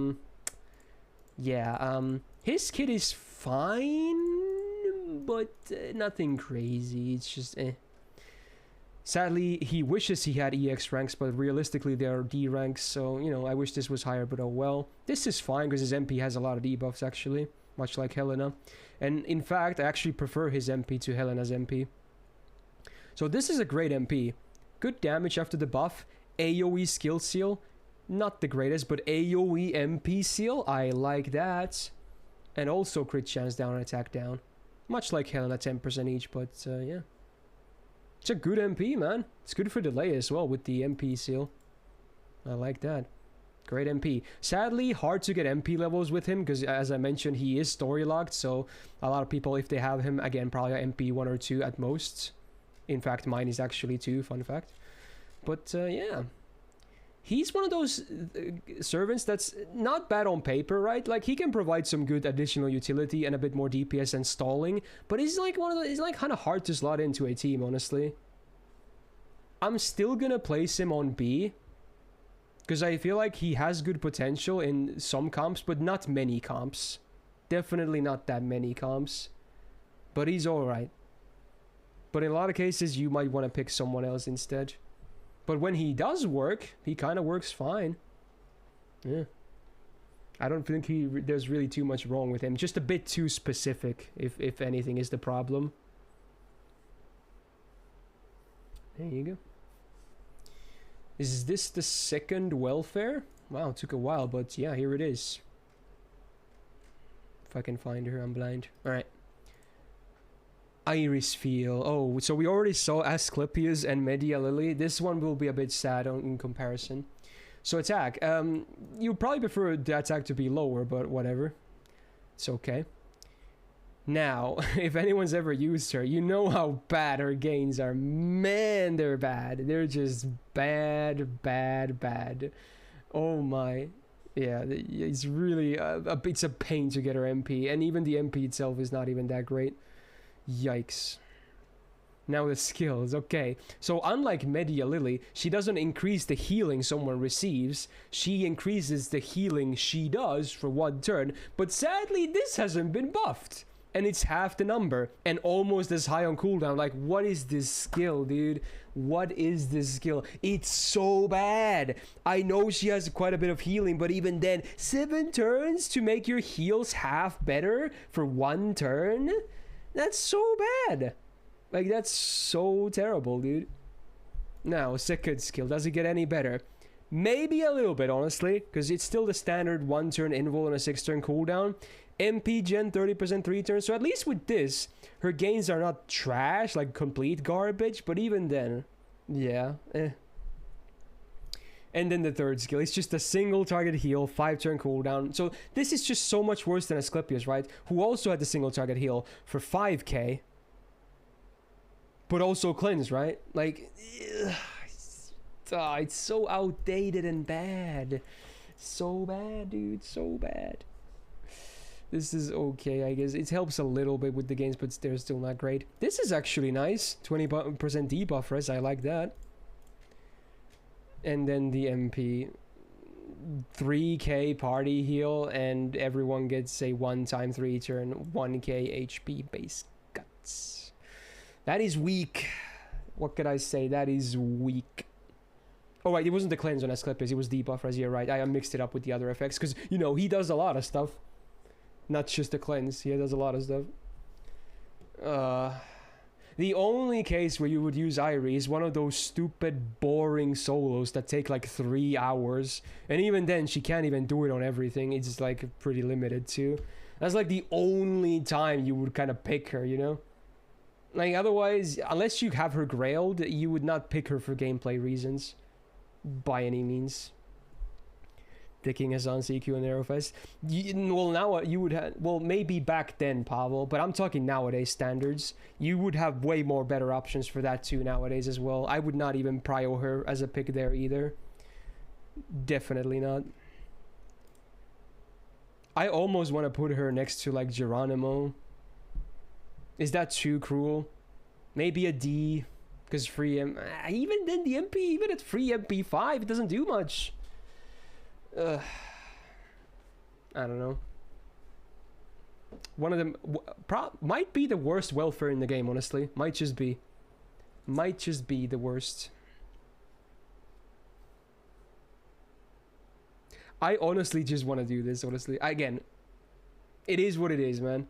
It is what it is. There you go. I'm gonna place her there. Poor Irisviel. Tragic in everything, much like Kiritsugu. Alright, next one is a cool one. Nitocris. AoE arts DPS slash farmer. Honestly, more of a farmer than DPS for sure. Especially nowadays with the append skill being a thing as well. And everything else. Although she doesn't really need it, the append if you max it. But I digress. Attack is pretty average, but not bad. It's alright for a 4-star. Gains are also not terrible if you do need them. For the face cards, they're actually fine as well. Then we got the kit. They did buff this, which is cool. I actually like this now. So it comes with the insta-kill success rate up for 3 turns, which is actually a kind of demerit in farming, because she's one of those servants, sadly, that does her insta-kill before damage. So you could already scrap looping. That's not happening. It's way too inconsistent. But I'm going to explain to you a reason why you can use her still for 3-turn farming, luckily, so she's not a completely lost cause like some others that insta-kill before damage. But now this also comes with a party arts up, or not party, self arts up, 20%, 3 turns. So again, mostly for damage in this case, because again, she's not really a looper because of the inconsistency with the insta-kill. But yeah, it's a nice damage buff, I suppose. And party heal, 3k. All of this on a 5-turn cooldown, like as a skill, it's actually not terrible. It's alright. It's alright for sure. And the second skill, most people leave this at level 8, right? Because it's 100% battery. And it's even easier to do that once you get the append, I suppose, later. But yeah, it works for the farm, I guess. Besides that, it's the standard high-turn cooldown that we've seen before as well. Third skill. Her defensive option, 1-time guts, 3 turns, 5 turns, so it's pretty standard for a 3-turn guts, but also comes with an added benefit of removing own debuffs, I guess. So it's just a better version of a standard guts of this type, but still pretty average at best. This is very nice, mostly for damage. This is fine, because honestly, if you do need to land her debuffs on the MP, they're not bad from what I remember, so yeah. And the MP, here we go. So yes, she does carry the same 20% crit chance down for 3 turns on normal effect, well, as we saw earlier as well. It's good if you want to use her against bosses, but for farming it doesn't really matter too much. Now the OC is actually a demerit. It is what it is. Unless you're not farming, then it might be a merit. But yeah, most of the time it tends to be a demerit. Show the FA. You guys are so coomers, man. Okay, there you go. 5 seconds and then it's gone. Alright. So yeah, so as I said, because of this one ruining looping, it's way too inconsistent to make it work, sadly. She can still do this. Like if you bring like double Castoria, you turn 1, you use your append and this, right? Or you actually, no, turn 1, you use Castoria skills, right? Wait, no, first turn is append, right? Yeah, first turn is append with your battery, right? And then you do Castoria. Yeah, it's a K-scope setup, right? Yeah. So it's very doable, but it's not the easiest thing, because it would be easier if she could loop, right? Yeah, so with K-Scope Append, that's what you do turn 1. Then turn 2, you do Castoria buffs. And then turn 3, you add this. So there you go. That's Nitocris farming, basically. Not the easiest to do, but it's very doable, I would say. So at least she's not hopeless, even though she cannot really loop.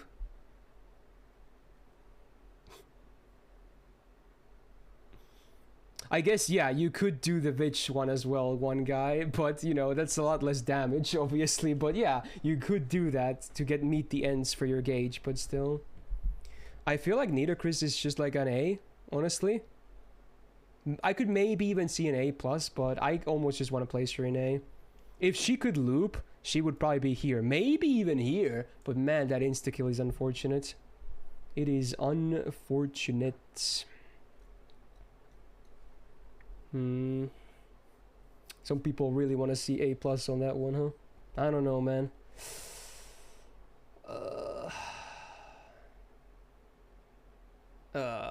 I don't know. Yeah, I can't do it, sorry. I'm gonna keep her in A. But you know what? If someone wants to place her here, I'm okay with that. But I'm gonna place her in A. There you go. Alright, we have a summer. Is this... Wait, is it first summer unit? Is that true? Wow. Most other lists had summer units way faster than this. Summer Marie. If I remember correctly, she's arts, right? I haven't really used her much at all. I don't think she's particularly great, but yeah, 9k attack. Again, pretty okay, similar to like Nitocris. Also full arts tech. Gains, well, she has 5-hitter arts, which is not bad. They're not bad either, honestly. The MP gain obviously was gimped because of these numbers, but yeah. Overall, definitely better gains than most we've seen so far. First skill is your good old dude charisma. These year 1 servants love this skill, man. The summer ones. So it's just a slightly better version of charisma if you happen to run male allies for more star generation. But besides that, it's, I would say, a below average skill still. Second skill. Stars every turn for 3 turns. 10 per. And HP 1k every turn for 3 turns. But why the hell is this a 7-turn cooldown? Well, it makes no sense, dude. It makes absolutely no sense for this to be a 7-turn cooldown. It would be average at 5. It is horrible at 7. It would be great if it was 5 turns and maybe a 1 more effect, or maybe the numbers are higher. What is this skill, man? What is this skill? It is horrible. It's fine when it's up, but the downtime is higher than the uptime, which makes no sense because the uptime is not that great anyway. Well, this is good at least. At least she has the trademark Marie defensive skill, so, you know, 3-hit invul, no duration, 6-turn cooldown. That's pretty top tier if you ask me. And then debuff rest 3 turns, 50%. Also, nice. It's alright. So yeah, at least this is great. She has a really amazing defensive skill. How about that? Good old Marie. This is fine, actually. I like this. She has good arts cards, so this is great. Does she even have any debuffs? Oh, she does. Okay. Not a big help, though, but it's there, I guess. So the MP, much like some of the previous ones, also has 20% crit chance down. 20%... Oh, I said that already. 3 turns on AoE on normal effect.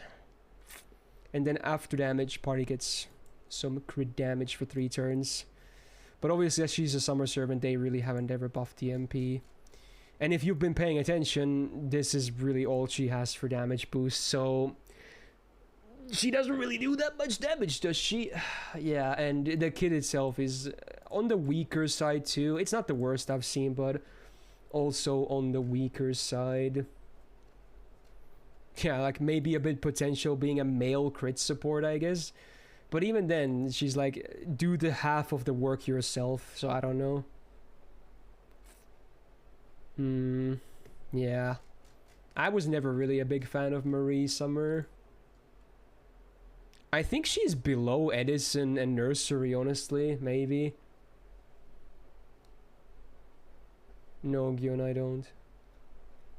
Yeah, I feel like she might be just below Nursery and Edison, because keep in mind she's also limited, so, you know, a lot of people that have her might have low MP levels and the damage just isn't gonna be that great. Oh well. Not terrible. Usable, but you probably have better options, chances are, if you happen to have her, which is, she's actually very rare nowadays. Now we get some better stuff. Okay, Caster Gilgamesh. AoE Buster, DPS, and support. Attack, a bit on the lower side, but still way above 8k is still solid. Good old Caster deck again. Gains are fine as well. Obviously, they had to nerf it for the MP because of the ridiculous hit count. But yeah, and also because of that, he cannot loop, sadly. But, you know, he has a lot of uses regardless. I'm probably placing him more of a... Like, he can be placed, like, as a DPS for bosses or, like, a support for bosses. I wouldn't really use him as, like, a DPS for farming or a support for farming that much. Let me hide it a little bit. I feel like he's better, like, just a support for bosses, if anything. But I guess you could bring him to some farming.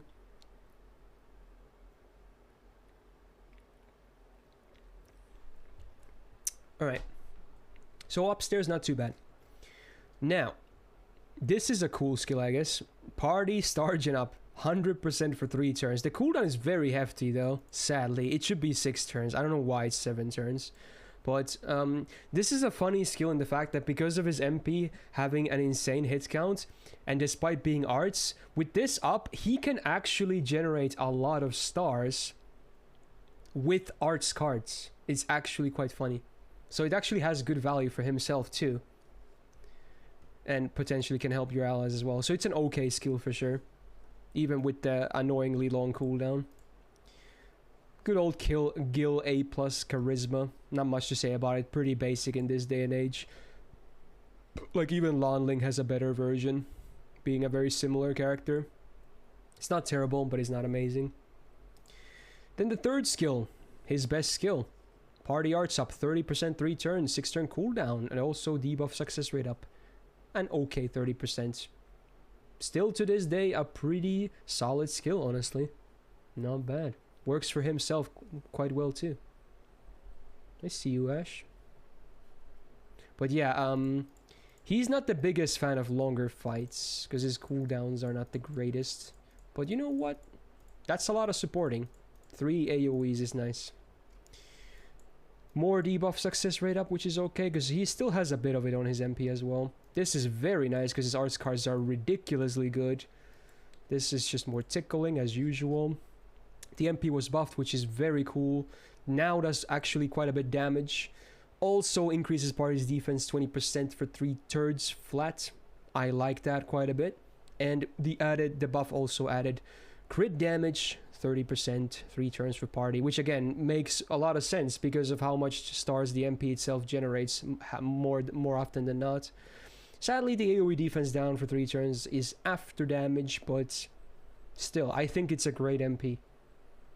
Again, mostly for bosses, not so much for farming, but for bosses. And because it's 10 hits, they obviously had to reduce the gain, so even with that, he cannot loop. But he's still very solid, in my opinion. I still think I might prefer Lanling over him, though, honestly. In most of the cases. But he's not bad. One of the A's for sure. I think Lanling was A+.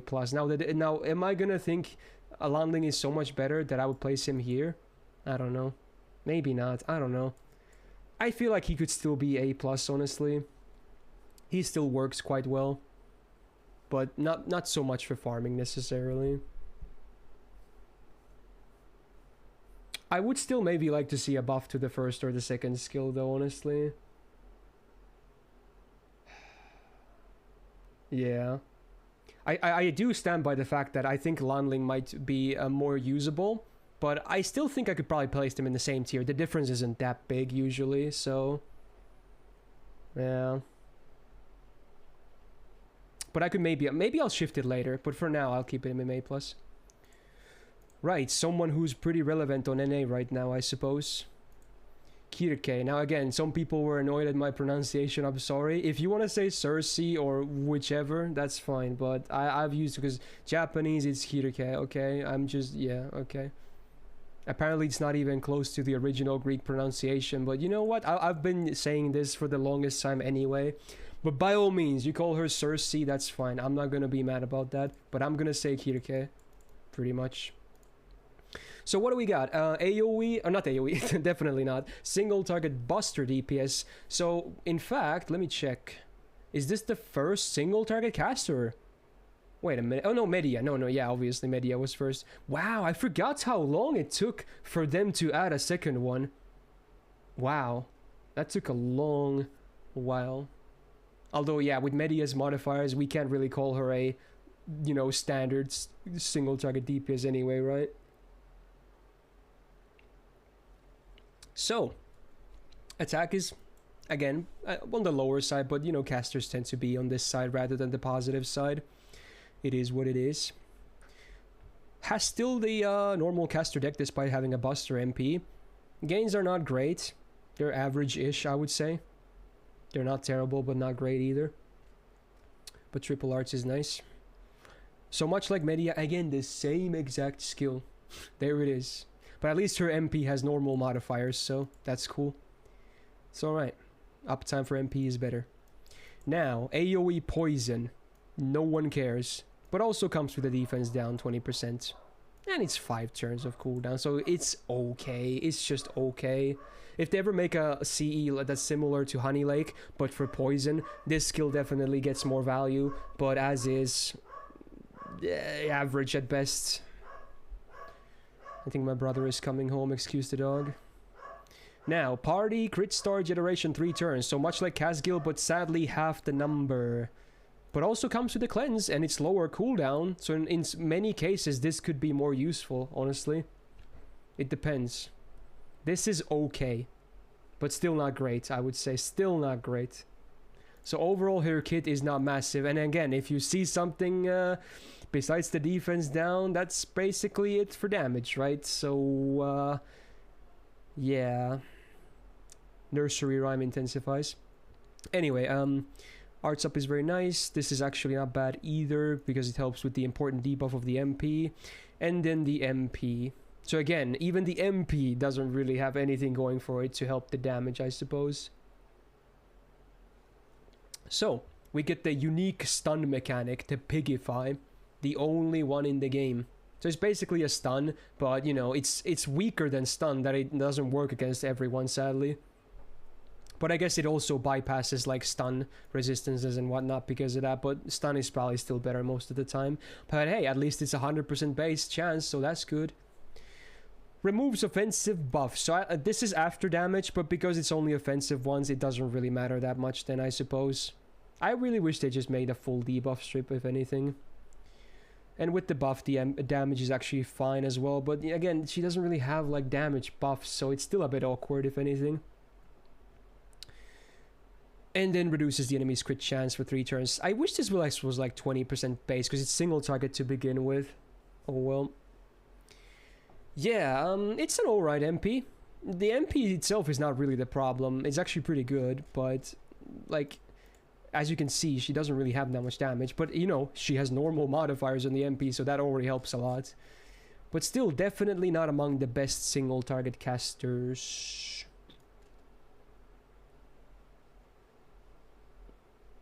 B+ after the MP buff. Mostly because, again, even though she's not among the top single target casters, you gotta keep in mind, even on 2022, there's not that many single target casters. In fact, there's like 1 new here. In like, the last one before that was like 3 years ago, so yeah. Damn. So a bit bonus points for that.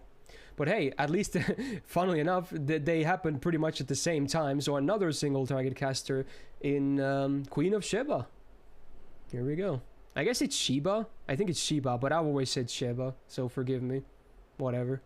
At least Japanese tends to imply Sheba, but whatever. Single target arts DPS with some utility as well. Attack.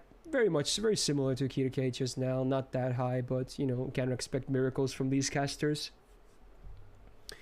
Double arts, double buster this time. I actually kind of like that because she has some crit stuff on her kit, so I'm actually not too mad about that deck. Gains are... they're alright. Not bad either, honestly. They're fine. They are fine. So, not too bad here, I suppose. Charisma B-. Again, average at best, maybe. Yeah.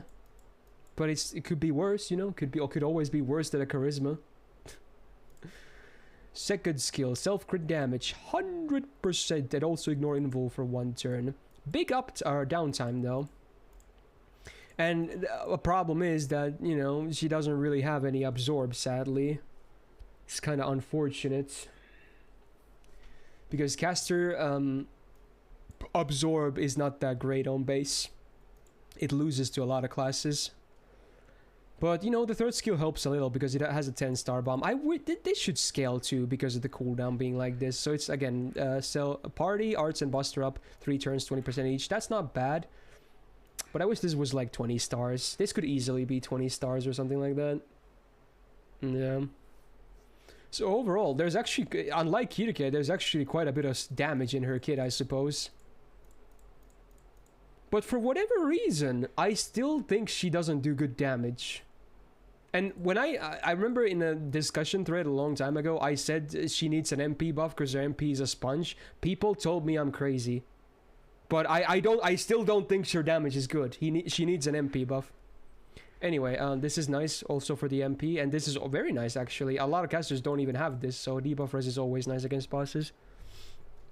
So yeah, the MP. No other normal effect, just flat unbuffed damage, and then all of these after damage, which is defense down, attack down, and healing rate, 3 turns each. So yeah, like, do you guys think she does good damage? I doesn't. I think the MP is a noodle most of the time, even if her kid does have some damage buffs. They need to buff this MP, man. They need to buff it. It just doesn't do good damage. Like, I remember people told me I was crazy, that they said that she does really good damage. I was like, what are you talking about? Have you tried using her? Like, her kit on paper isn't bad or anything like that. Like, even the numbers are fine. I just feel like an MP buff would solve her biggest issue, which is, again, her damage is pretty lackluster in my opinion.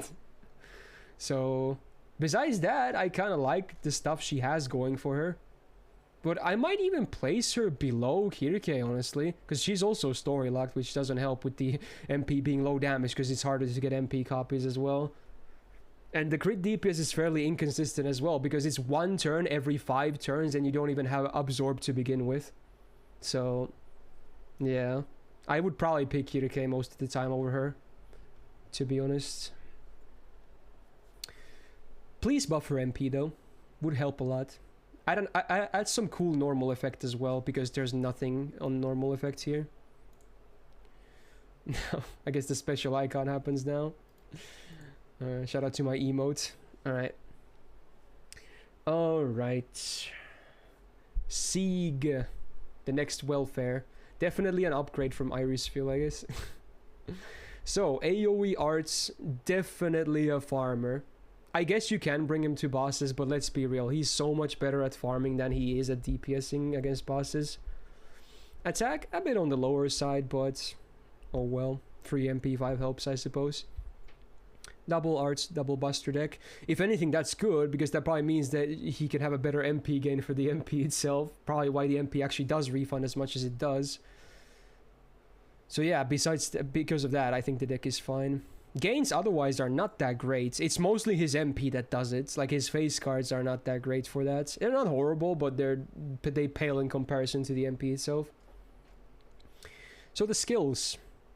This is very important. MP gain self 3 turns 30%. Very important for farming, right? Helps a lot. And I guess only max HP up 3 turns 2k. Okay, whatever. As a skill, it's alright, but as a farming skill, it's really nice. For sure. Second skill. I wish this was 3 turns, but oh well. 1 turn mana burst for arts. A low 36%. It's mostly for damage, because he doesn't really need it for the looping, I suppose. And then the third skill. 30% battery and dragon damage. 100% for 1 turn. Again, the battery can be useful, but again, a lot of times you don't need it for the looping anyway. You just don't really need it.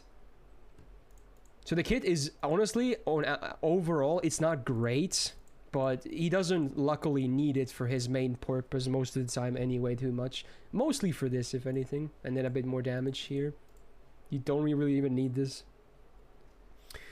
Crit damage, why not? It doesn't really make sense, but you know, lore reasons, I guess. This is nice though, arts up, and then, you know, debuff res if you want to bring him against bosses ain't bad, I suppose. I would have preferred higher arts if this was the cost, but oh well. And then the MP. It's like the basic of the basic MPs. No other normal effect, but free MP value is nice, and then at least the defense down for 3 turns is before damage, and it's a solid 20%, so it's a good OC at least. And, yeah, despite the MP only being a 3-hitter, his MP gain is so nice, and then we couple with this and some support buffs. His MP is actually really, really good for looping. As much as I hate this guy, he's a really good farmer, man. One of the premier loopers in the game. As much as I hate him, dude. He's definitely between A+ and EX. I can't decide, though. I feel like sometimes the damage might be slightly lacking. Sometimes. So I don't know. But besides that, he's a great looper, man. What do you guys think?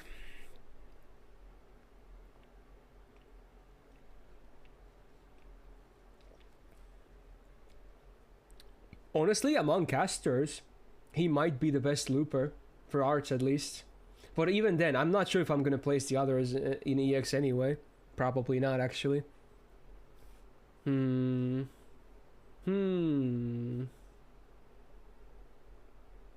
Honestly, I guess I could do this, because I feel like a lot of the other ones might end up here or here, and I do feel like his farming is better.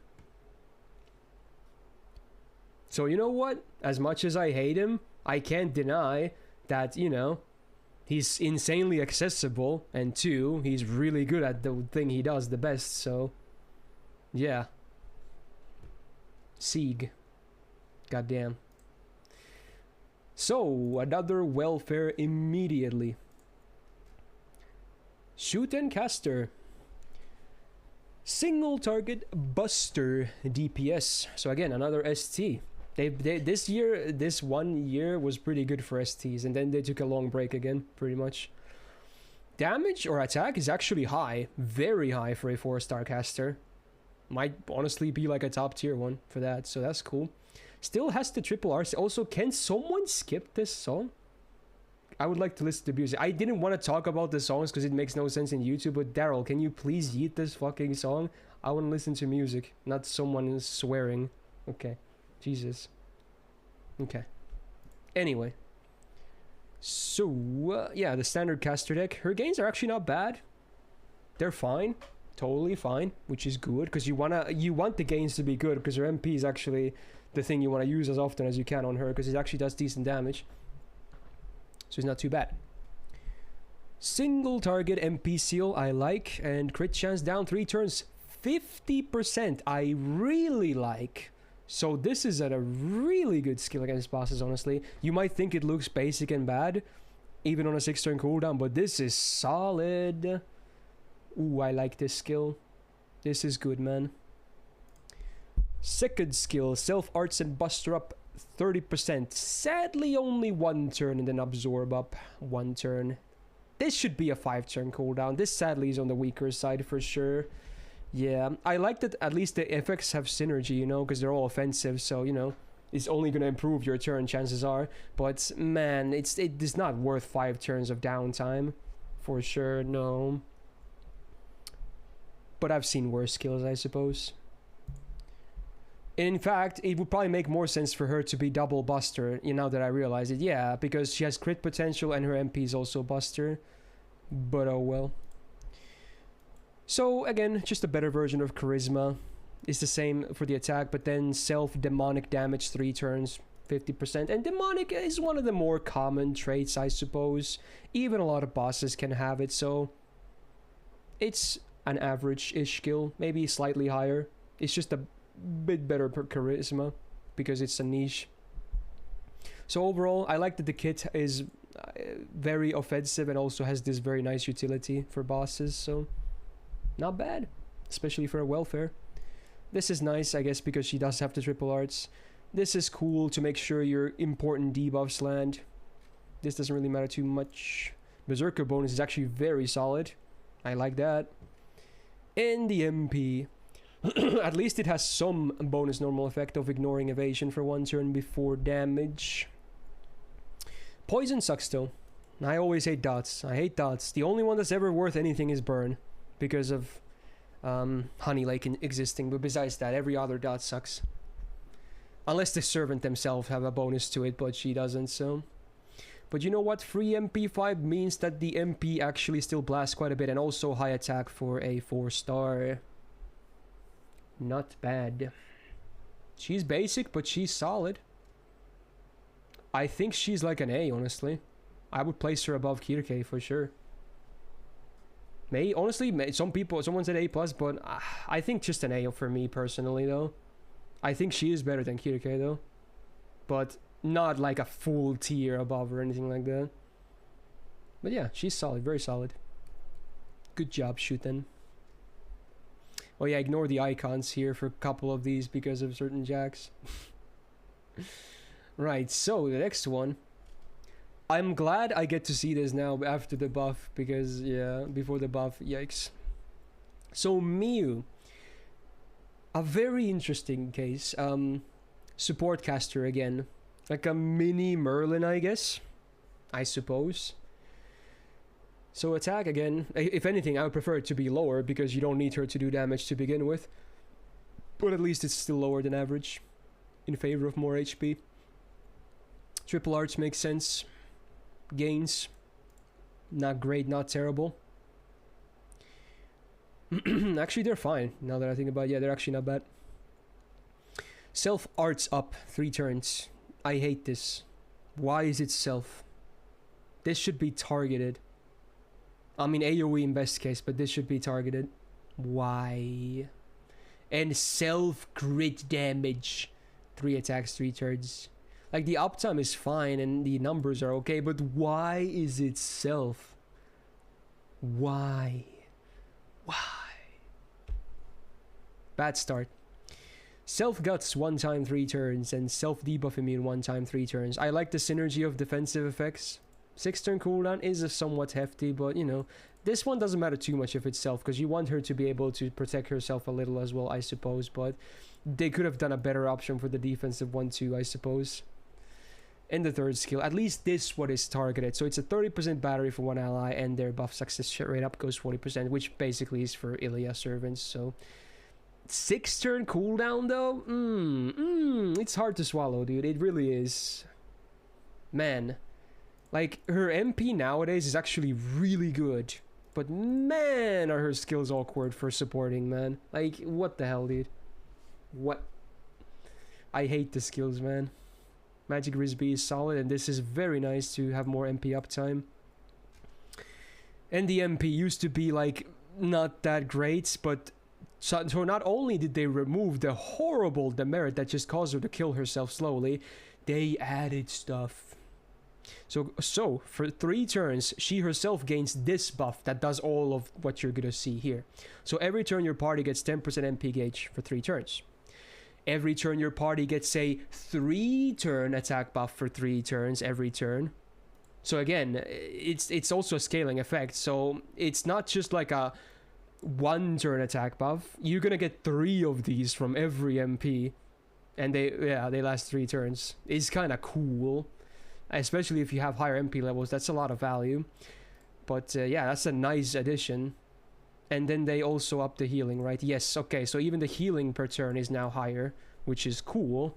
The stars per turn is still the same. It's pretty low, but you know, that's a lot of stuff. That's a lot of stuff, man. So yeah, her MP is actually really solid now. Definitely on the better end of supporting MPs, I would say. Especially among 4 stars, it's really good. But I hate her skills, man. I hate these skills. They don't help too much. They don't really help too much.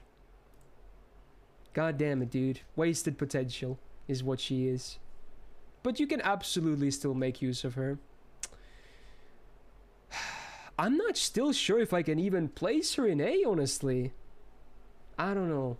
But I do really like the MP. I think the MP is so good. Fuck. Oh my god, I don't know what to do with Miyu, dude. Just make the first skill at least targetable or something. I don't know. B is too low after the MP buff in my opinion. But I'm not sure if I can go to A. A might be too much for me, yeah. Yeah, I can't go to A. I just hate the skills. They're not the worst ever, but for support of what she's supposed to do, they're just awkward as hell. B+. Okay, we're nearing the end of 4 stars, and we're gonna... this is a nice one. Oh boy, Summer 6. Charlotte Caster. Single target arts DPS. In fact, she's the only one of the arts ones, right? Yes. Very interesting. Alright, attack a bit on the lower side, but it is what it is. Full arts deck, love it. Gains are actually pretty good. She's like a train that never ends, is all I'm going to say already here. So, you know, pretty solid here. Skills. Self arts up 30%. Now, in this case, it obviously makes more sense to be self. Looking at you, Miyu. Yeah, not bad. Also, AoE confusion on the enemy, 3 turns. So every turn, there's a 30% chance to skill seal them for 1 turn. Also, a Harp of Healing effect for party, 1 evasion for 1 attack, 1 turn. Now, normally this wouldn't be the best skill ever. It's definitely a lot better now. The skill seal has so much, it makes way more sense here than it does for someone else. You'll see soon if you didn't know. But yeah, with that in mind, that the skill seal is actually going to be very useful. It's a pretty solid skill, I would say. Pretty good. Then the second skill. There it is again. Targeted skill seal for 1 turn. So just flat out, boom, skill seal. Also stars per turn. 10 per turn for 3 turns. And party MP damage, 20% 3 turns. I like that this is actually more than 1 turn, because she can easily get like consecutive MPs off as an arts DPS, so that's cool. Definitely a decent skill because of this skill seal having more value on her as well. Third skill, self battery, 30%, and 1 ally, 30%. But you can also do this on herself for 60%. I like the flexibility. So at least she's gonna get half of it, but you can get the full as well if you need it. Like sometimes, like, oh, I need Castoria MP this turn. Boom, have some. But it's also gonna charge me too. That's cool. It's pretty good. I like the flexibility, man. Pretty good. This is cool. Arts up and then crit damage of arts. I obviously probably would have preferred more arts than the crit damage one, but it's okay. At least it's an arts buff. Debuff success rate up is good because again you want these skill seals to land. You'll see why in a second. And then star generation, honestly for her is not terrible. She actually has good hit counts despite having a triple arts and then arts MP obviously, but still it's not bad. And then the MP. So a flat 20 star bomb is solid. And then damage modifier against skill sealed enemies with the good numbers, the good damage modifier numbers. So yeah, that's a potentially hard hitting MP, one that she can herself in. So it's a niche she enables herself, and she can do it in 2 skills. Keep that in mind. That's good. That's very good. And with her numbers and with this active as well, especially, her MP is very spammable actually. And even with no upgrade to the MP, just this, it just does a lot of damage. It does more damage than an upgraded MP.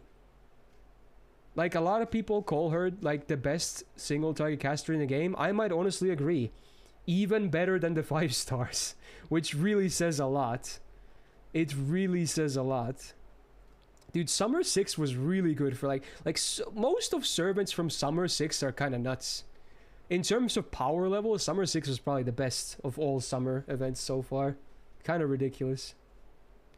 So yeah, with this skill active and the MP, you get 30 stars. This is kind of ridiculous. Making this spam even easier when you crit with these arts cards and whatnot. Honestly, she just might be EX, honestly. She's that good. I play Summer Anastasia and EX as well, right? In that case, I should probably do this too. If that's the case. So, yeah. One of the better summer units in the game. It's nice that it's Charlotte as well, because her assassin counterpart is very sad in my opinion in terms of gameplay. So it's nice that she actually gets to shine as well. Very, very cool. Very strong. Top tier single target caster. Now the last caster for 4 stars is our beloved Santa Martha. This is a really weird case in my opinion. So she's a support, but she also has a quick MP. Is weird, man. It is kind of weird. Now, she also has a double quick deck, so I guess she could do a quick chain as well. She's very interesting and very different to most other casters. Attack on the low side, but that's good because she's a support anyway. Gains are also not terrible, honestly. They're fine, so there's not really anything wrong with that either. So upstairs is fine. It's like the Rhinus deck as well, which, you know, can work still for a support. So, the skills. Single target attack up 30% 3 turns, max HP 2k 3 turns, and 20% battery. It's an alright skill for sure. It's okay. Pretty good supporting for one ally. Not too bad. 6 turn cooldown is, I think, somewhat fair for that. AoE MP seal, I like. AoE defense down 3 turns, 20%, I like. 6 turn cooldown, I think is again pretty fair. Not a bad skill either, honestly. I like the utility and the damage boost. And another targeted skill. This one's sadly only a 1 turn absorb, but it's 5k for the absorb. So whoever you target, they're definitely gonna get every star in the field. Every single one. Even if they're like an Avenger. 10 star bomb. I wish that scaled as well from like 10 to 20. Oh well. And also she charges herself, not the target this time, but herself 30%. The uptime is pretty big on a 1 turn effect though, but oh well. Still not terrible, I would say. So the kit itself is actually not bad for skills. Decent, like, supporting for, you know, damage. You know, even better if the target is a crit servant. This is fine for more gains. This is also, I guess, fine in this case because there's 2 of these for more gains. And this doesn't really matter too much, honestly. And then the MP. Here's the thing. I hate that the scaling effect is niche. Like, the normal effect before that is a base 20% attack up for 3 turns. Which, again, is okay. But then the scaling effect is niche damage for the party for 3 turns for against them demon, divine, or undead. Undead is already very rare. Demon? Is that a mistake or is that supposed to be demonic? If this is actually demon instead of demonic, then yeah, it is actually demon because it's the same as Summer Martha. Okay, that's also terrible. Divine at least has some use. Divine is solid. That's a pretty common trait.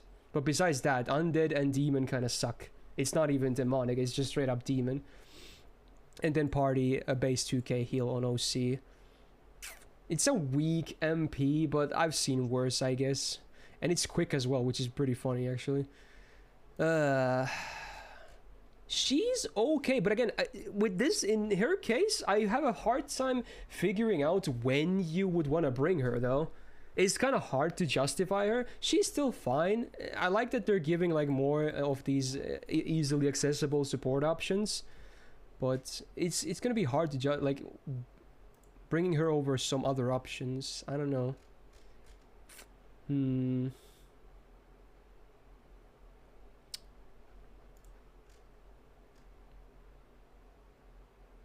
I do like her kit though.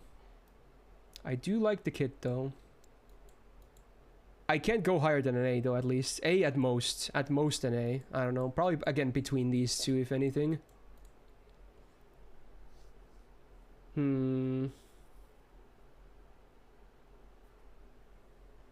I do like solid supporting options that are free, I guess. So, you know what? I'll go with the A. Maybe somewhat generous. Maybe. But, you know. At least she's a fine option if you don't have a lot of the good ones. Alright, the final row, and it's all 5 stars, huh? A lot of supports as well. The first one is an interesting one. A classic. Waver. I'm not even going to try and pronounce his Chinese name because I never knew how that was pronounced, but, you know, Mr. Jugu Jugu. So, he's a damage, generic, and or crit support. He's like a lot of things. Generic support is what he is. Now, numbers wise, again, you prefer the attack to be lower than average, which it is, so in favor of more HP, so that's good. the standard deck again. So again, the gains are not great. Unless you like get like an overkill arts crit, you're not really going to be seeing huge gains from waiver.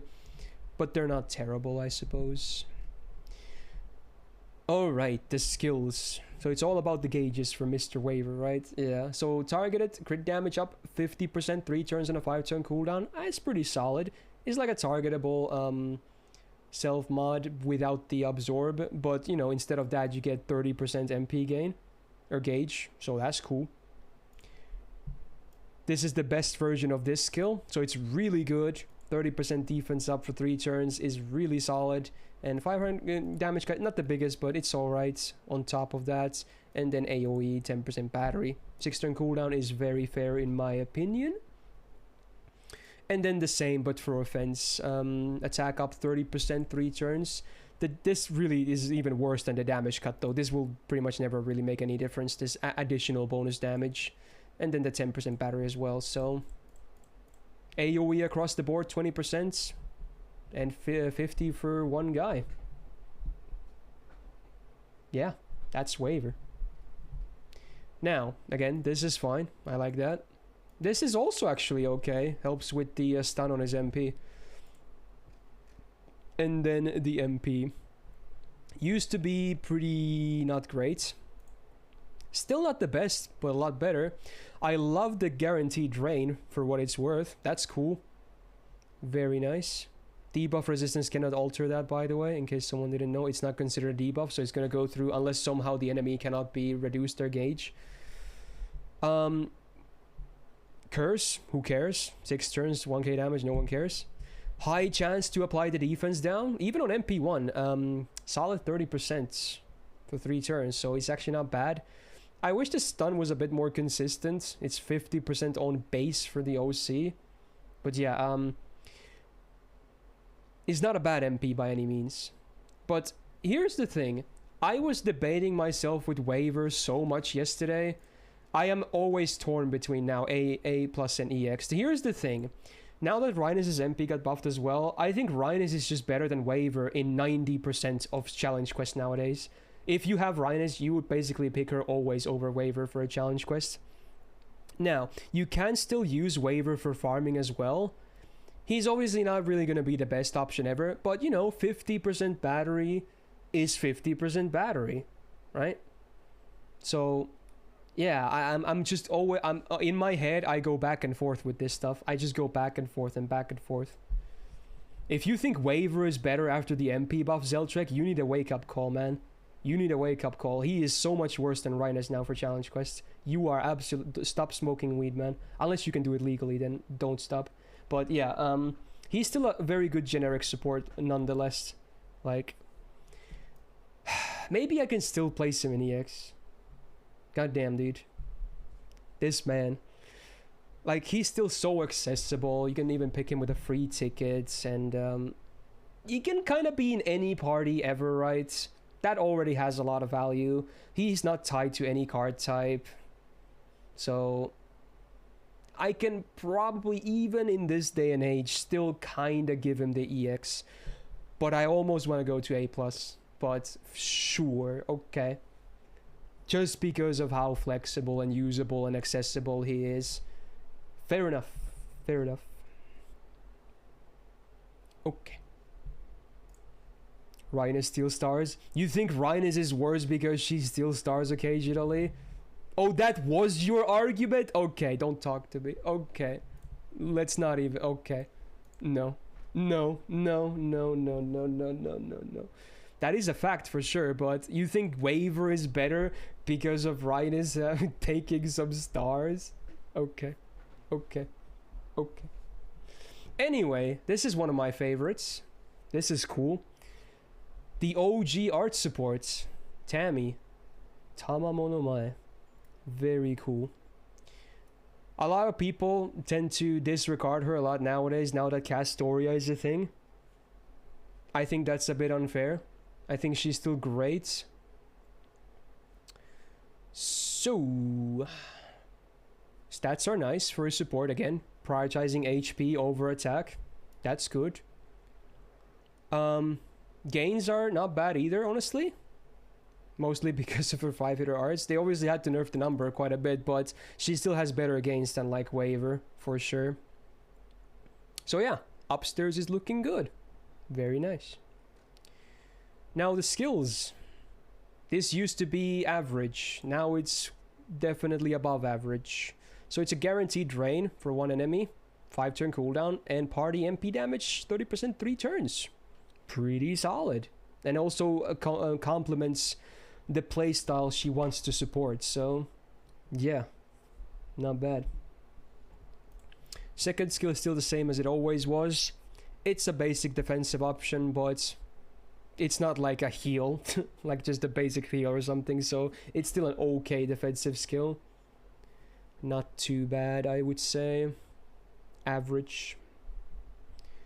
Pretty good chunk of defense. At least for the one turn you activate it on, you're not really going to take any damage. And then you get the additional 30 for the turns to come. And the uptime is good, so... they didn't really change the third skill too much. They did add a heal. The art skill is still the same, so it's a targeted 50% arch buff for 3 turns on a 5-turn cooldown. That already is massive. Like, actually massive. Obviously, a certain other support has the same thing with other stuff as well, but still, even then, it's a massive buff, right? Also, Brain Dead, thanks for gifting Tetra a sub. Very much appreciated. 2.5k heal. Also, someone has good taste. This is Ping Pong OST. Whoever posted this has got tier anime taste. Yeah, great skill. Really damn good. And it's even better when her MP can reduce cooldowns, right? So uptime is kind of crazy good. This is very nice because her arts cards are bonkers. This doesn't really make too much sense for supports. It's a lore thing. The MP has been buffed. Not a big buff though, just the healing, sadly. I feel like if they did this nowadays, they would make this MP pretty broken. Don't get me wrong, it's still a good MP. I like the AoE cooldown reduction. The heal is not the best, but you know, 2k on base MP WAD. And then the OC is nice, because a lot of the times if you ever use her, you kind of want to use her MP last. Because the team battery kind of scales pretty well here with the OC levels. So it's even more value if you use it last in the chain.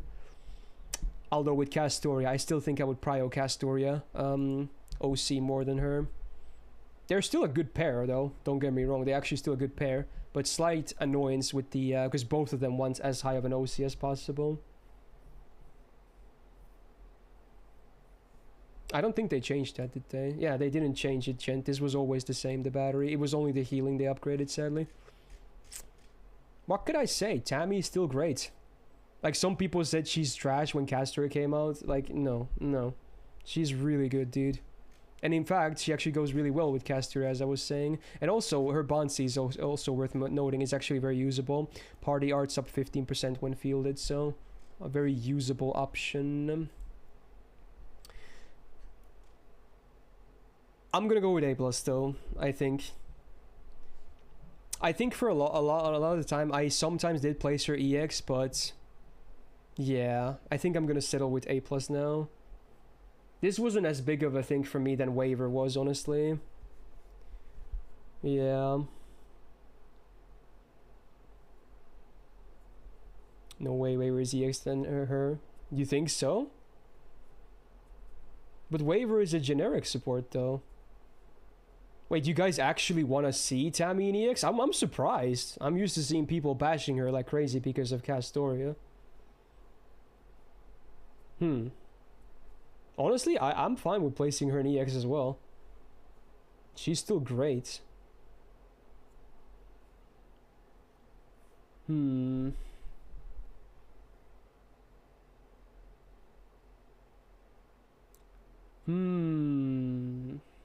This is a tough one, actually.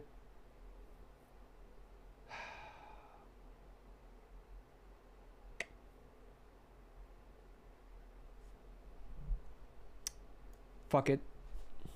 Fuck it. You managed to convince me as well. Okay. I have to do it. I mean, you know, a certain other will probably be elsewhere on tier-wise anyway, but still, yeah, okay. Okay. I do love Tammy. Maybe, I mean, I'm glad Chad agreed with me for once as well, because I was afraid people were going to say like, oh, she's like A or B plus or something because Castoria exists. Okay. You don't say Rhinus is bad, but they're at least the same. Okay, here's the thing, Zelt. I keep saying this, but have you seen Rhinus's MP buff? It happened very recently. Before that, I agreed that they were mostly interchangeable for challenge quests, Waver and Rhinus. But after Rhinus's MP buff, she's just so much better than Waver in like 90% of challenge quests. I'm sorry. It's just, it is what it is, man. I just want to make sure if you have actually seen Rhinus's MP buff, she now has one of the best support MPs in the entire game. So yeah, just saying. Alright. Alright, next one. Sanzang. Single target Buster DPS. Actually is quite happy nowadays with the Buster meta supports. They kind of work pretty well with her, I suppose. So attack is on the higher side, which is very good. Again, kind of rare for casters to be above average, so that's nice. Triple arts deck, I feel like is fine. Even though she has a Buster MP, she doesn't really have like crit potential or anything, so I feel like it's better to have more spam on the MP instead, because the MP actually does good damage. And the gains are also, they're okay. They're not crazy good, but they're okay. And one of her skills also helps quite a bit. So the first skill. I used to be pretty meh with this skill, you know, because it's an 80%. I hate the fact that you have to immediately MP as well, which, you know, a lot of the times you do, because it's a turn MP damage. Even though it's only 20%, you can kind of ignore this sometimes, but this is now a lot more better because of appends being thing, right? So you can actually, with this alone, you can get 100% if you max the battery append, so that's cool. The cooldown is still very high, but, you know, it's just more MP spamming, because you're going to be getting a lot of gauge from your supports, chances are, regardless, so it's not the worst thing as is. They did buff the guts, which was, or not the taunt, which used to be really awkward, so at least now it's still the taunt with the big damage cut for self. So you know what, it's actually kind of nice, because especially if the enemy has high hit counts, you can get a lot of refund. But now it also comes with a free charisma, just flat out a free charisma. Also, they lowered the cooldown to 5, so I would say it's actually a pretty good skill now. I like this. All of this on a 5-turn cooldown. The damage cut, unless it's against an MP, it won't save you, but a 1500 damage cut will definitely make it so that you won't die with that taunt on, so yeah. Again, this is gonna help you with the MP spam as well. Good skill now. And then the third skill, quite nice. AoE MP gain, 3 turns, 30%. AoE Stargen. 30% 3 turns, and debuff immune for 1 turn. All of this on a 5-turn cooldown. Even to this day, this is actually a solid skill in my opinion. I like the uptime and the effects. Well, maybe not the Stargen, it's not the best thing ever, but I like the MP gain, and that 1-turn debuff immune can also be pretty clutch. So actually her kit nowadays, with the append helping this and this buff making this quite a bit better, yeah, it's actually pretty solid. Yeah. Are append skills useful in general? Oh yeah, for sure. Mostly for the battery, but you know, sometimes you want the other stuff too. Arts up, high amounts from the passive is nice because of the triple on the deck. Berserker bonus is very nice. And the MP also has been buffed. It's just a standard damage bonus, but luckily they also introduced ignore defense as a second normal effect. And man, I actually really like the OC. It's 80% crit chance down for 1 turn on the target. So you won't be crit on that turn, basically, let's be real. That's not going to happen. And the MP itself also does good damage. Despite her kit not having the most damage in it, besides this and this, it does very good damage. Her attack is also pretty high. And she actually benefits a lot from the current Buster supports available. Yeah, that's worth mentioning, Jadanian, that because you're mostly going to be running her against assassins anyway. Assassin as an enemy class tends to crit like very often compared to some other classes, so this is again even more nicer when you think about it. Yeah, she's really good. She's really good, right? She's slowly getting better and better. Maybe they might even buff her again, who knows? But yeah, she's in a good spot, I feel like, right now. Good spot for her. I'm pretty confident with the A+ rating. I don't think I'm gonna place her in EX or anything like that. Who's Pepe Caster? You can't tell? You can't tell from the clothes and the hair? I guess you don't recognize all the servants, but yeah, oh well. Too bad. Alright. Da Vinci. AoE arts. Honestly, I'm gonna say DPS. Definitely more of a DPS than a caster. Caster, yeah. Oh, yeah. Farmer. Whoops. Okay. Attack on the lower side, sadly. Deck is actually quite good. I like that it's triple arts, the standard one with the arts MP. Gains are also pretty good. She's on the better side of all the caster gains. Much like her rider counterpart, I guess. So, you know what? At least the numbers here are good. Skills. Sadly, her natural born genius isn't as good as Tesla's one. This doesn't have the attack buff, but it's still a solid skill. I do hate the RNG though, but at least this is like the highest RNG you can have for shit like this. But the guts is guaranteed. 1 time 3 turns and a 5 turn cooldown is solid. That's already better than average, I would say, for the 3 turn guts is usually being 6 turn. Then you can get 30% MP damage for 1 turn and 30% defense for 3 turns. That's actually really good on a 5 turn cooldown. So yeah, if you land that shit, it's a really good skill. If you don't, it's still alright, all things considered. But on average, it's actually a pretty damn solid skill. Second skill used to be solid, but now it's even better. So, self debuff immune for 2 turns. Good. Heals self every turn, 3 turns, by up to 1k. Sure. 10% gauge every turn for 3 turns. Yeah. And now also party arts up 20% for 3 turns. All of this on a 6 turn cooldown I think is very, very solid. So there you go. That's a great skill. A lot of people don't even know about this buff. So that's cool. Then, much like in the previous list we've seen, the Pioneer of the Stars, it's still a solid battery in my opinion.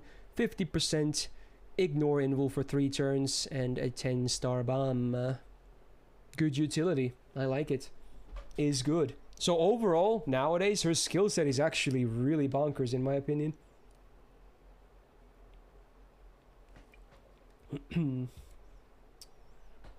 She can double witch. Yeah, sure. Not the most ideal thing, but yes, sure, she can. Arts up, very nice. High number as well. Debuff success chance up, I guess. It can be okay with the MP, I guess, but besides that. So the MP also has been buffed. Ignores defense, so that's great because she already has Invul Pierce here, so she can easily have both up, Invul Pierce and Ignore Defense, so it's easy to do damage. And now also has a higher number here, because the ones we saw previously were 20% crit chance down for 3 turns, now it's 30%, really good, and then also MP damage for 1 turn, base 30%, really nice as well before damage. So besides it being a one hitter, it's a great MP now. It's just a great MP, dude. Yeah, in fact, she was like the hardest hitting AoE caster, tied with Umu, I think, Umu Summer. Yeah. She's still up there for sure. I think people underrate Da Vinci Caster. Sure, she can't loop by any means, but as a DPS, she's solid, dude. At least an A. Honestly, maybe even A+. Like, she's solid. She's really good. I love the buff as well, the AoE arts buff. It's really good. Should devs prio buffing older servants or updating the animations? Honestly, probably animations. I think I'm pretty confident in the A+ for Da Vinci Caster. Underrated. Very underrated. And can still do some farming too. Not really looping, but yeah. Good DPS though. Alright, the Jack Sentry next time. Alright. Alright. It's Illya time. Single target buster DPS, much like Sanzang, and pretty much the biggest comparison she has as well. Attack on the lower side though.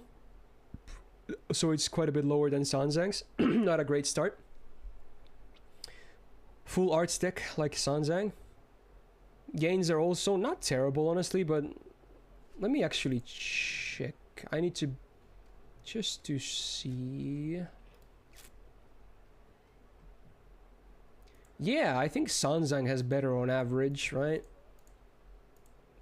Probably, especially with the skill up, yeah. Okay. It's not dog shit anyway, but yeah. Could do better, I guess. So already here, she kind of loses to Sanzang, sadly. Now the skills. Sanzang already had a good kid in 2022. How does Illya fare? Not so well. So she has a mana burst. With a different name. It's a mana burst. Which, again, average at best in this day and age. Oh well. They did buff this, which is actually really good now. Thank God, she was falling so far behind. So it's a self-invo 1 turn on 6 turns, so it's the standard MP generation, a weird 28% for 3 turns, but sure, yeah, helps, definitely helps. And then the 50% battery, this helps quite a bit, needless to say. This was a much needed buff, if anything, because she was falling so far behind Sanzang. Third skill, I don't like.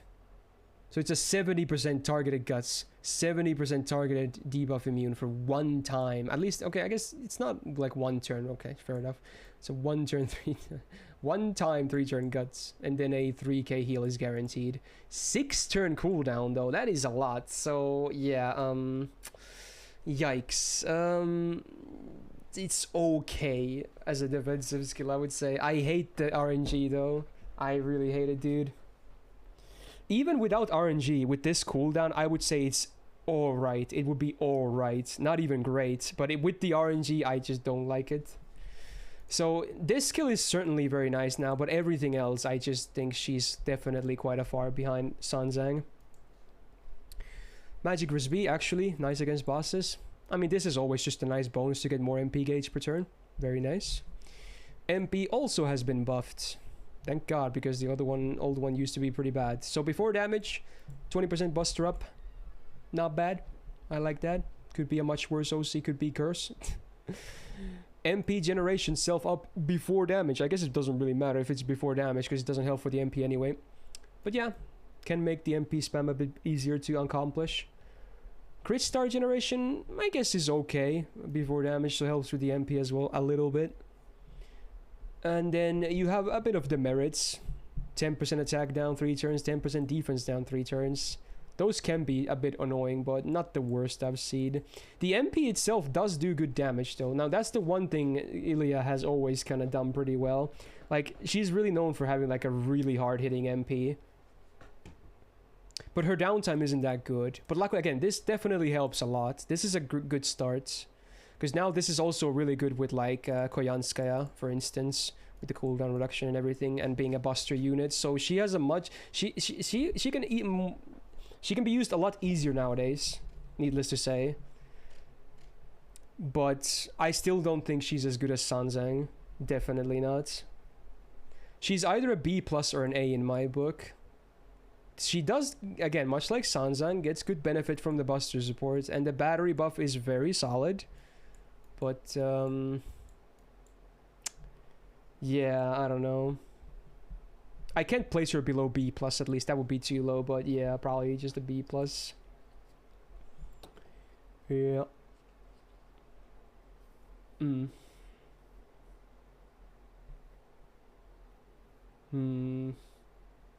Yeah. I think I'm gonna go... Wow, copy with the toxic comment. I see you. But hey, you know what? It's looking better for Illya, though. For sure. She was in a much worse spot before Buster supports came in and before she got that, you know, nice battery buff, so... Alright. It's Mr. Sheep Onisan. Merlin.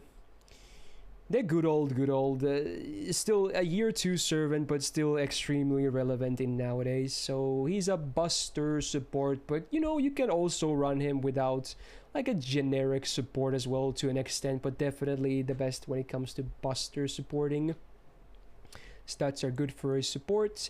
Gains are pretty damn good as well. Definitely on the higher side, so that's good. Party attack up 3 turns, 20%. So it's a charisma, but wait, it's better because it's a battery too for the party. So still a great skill. Good shit. One of his most known things is the illusion. Party invul 1 turn. I guess also party star generation for 1 turn. Usually not the biggest use for that, but I do love the third effect of the AoE crit chance down for 3 turns on 20%. Very solid. Cooldown is hefty, but it makes sense because double Merlin would be even more broken. I mean, it's not like it's broken, but it would be kind of broken if there were like 6 turn cooldowns. So yeah, good supporting skill. And then, you know, the PP placement EX. Single target, buster up 50%, 3 turns. Max HP up 3k, 3 turns. And crit damage up 100% for that turn. 6 turn cooldown, I feel like is fairly fair as well. So yeah, you want your red to crit hard. This is a skill for that, huh? Yeah. Yeah. Overall, you know, even all these years later, he's got a solid kit. This is nice for more gains. This really only helps with illusion, but you know, you do want to land this, so it's nice. And then even better than Illya, Miyu, etc. 5% MP gauge per turn is really, really good. On top of that, you can have like whatchamacallit, Prisma Cosmos and his MP up as well, so it's kind of ridiculous. I guess Berserker bonus can help too. He can slap a little bit. And then the MP, still no buffs whatsoever, but still great. Party gets HP every turn for 5 turns, 1k based on MP1, and 5% MP gauge every turn for 5 turns, and then 5 stars every turn for 5 turns. Is really good, even then. So it's very easy to have a good uptime on this MP, needless to say, with this this one and then his passive. What can I say? Some people might think different, probably not, but I would never place him below EX. Unless something ridiculously stupid happens, like a nerf or something, but yeah, he's obviously gonna place EX. Still super relevant to this day. Good old Merlin. Now we start with some of the looping casters on the 5 stars. This is the first one, right? Actually can loop. Scheherazade. And in fact, of the 3 we have here that can do it, she might be the best. Contrary to people hating her. You'd be surprised. So, obviously the first annoying thing is her attack sucks. It's so bad. It's one of the lowest among all the 5 stars. So that is a bit unfortunate. But she has something else going for her, which, you know, the other 2 don't.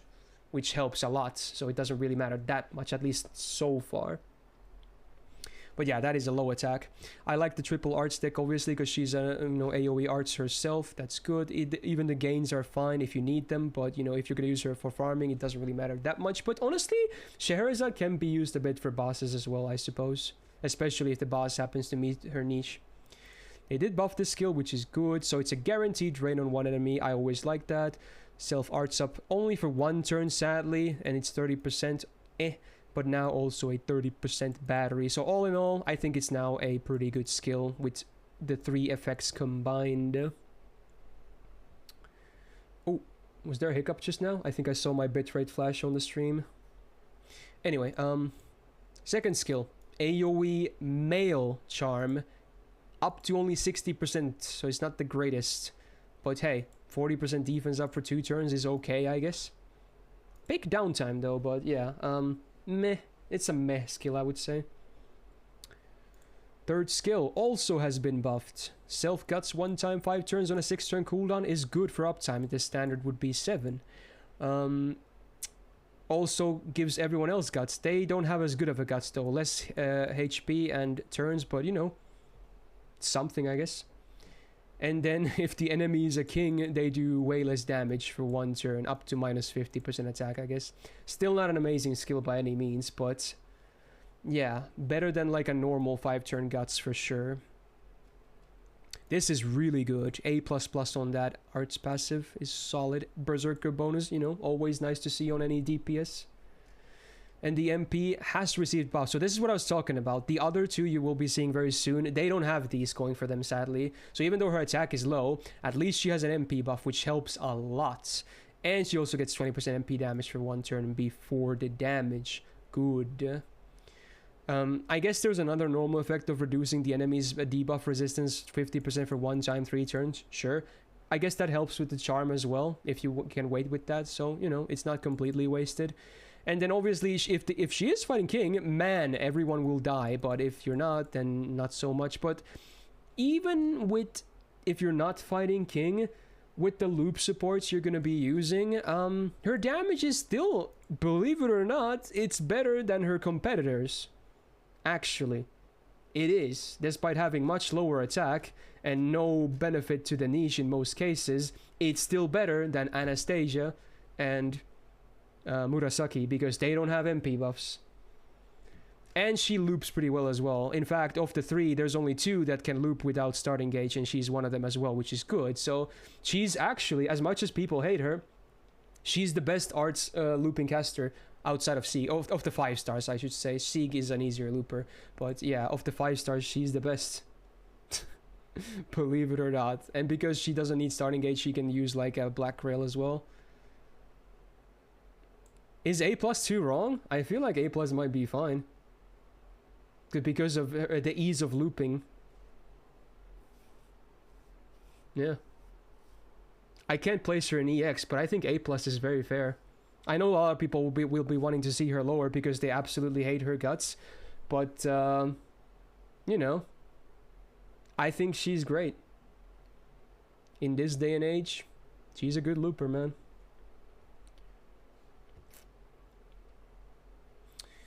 Right.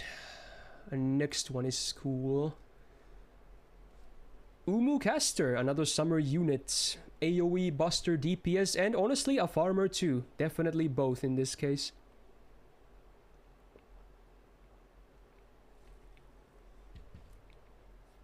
Da Vinci was not placed on A+ because of farming though, for someone who's at that. She was A+ because of DPS potential. Now, attack slightly on the lower side, but still quite a bit higher than Scheherazade, for instance. Double buster, double art stick is fine. Her gains are still actually pretty damn solid. Yeah, they're very solid still. And she, with this, she can do a bit better DPS, I suppose, with a full buster chain being possible with the MP. So yeah, honestly, not too bad. Her skills are actually really nice. So a 50% battery. In most cases, it's just a 50% battery, which is not that great. But if you're less than half HP, you get a massive boost to your MP gain. But again, a lot of the times it's just a battery on 6-turn cooldown, which is still not terrible. It's still okay. And because of the cooldown being like this, you can absolutely do double Vich Atlas looping, which is good. It's a pretty solid option for farming as well. Second skill is really good. Self-attack up 30% 3 turns and defense up 30% 3 turns. Also ignores class defense disadvantage for 3 turns. All of this on a 5-turn cooldown, so it's a pretty solid uptime for this. Really good. And if you thought this was solid, I still have no idea why this is so good. The cooldown is high, yes, but it's a targeted 50% 3-turn attack buff is kinda nuts. Kinda nuts, especially for 3-turn farming, but even outside, even at DPS use, it's still good. That's a lot of attack, man. 80% from her own kit. Wow. And also the target gets a one-time 3-turn guts. Cooldown is high, yes, but it's very high for damage. Ooh.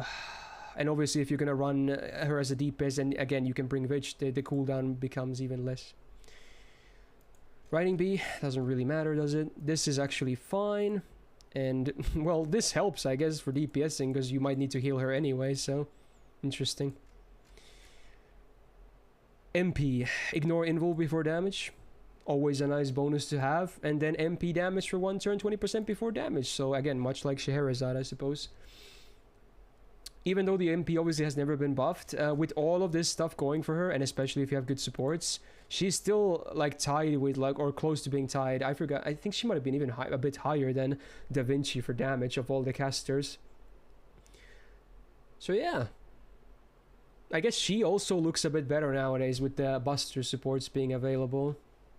Yeah. Another A+. Pretty sure, another A+. She's not amazing in farming or DPSing, but she's very solid on both. Definitely good. Good old Summer. Can't really go wrong with that. Alright, the next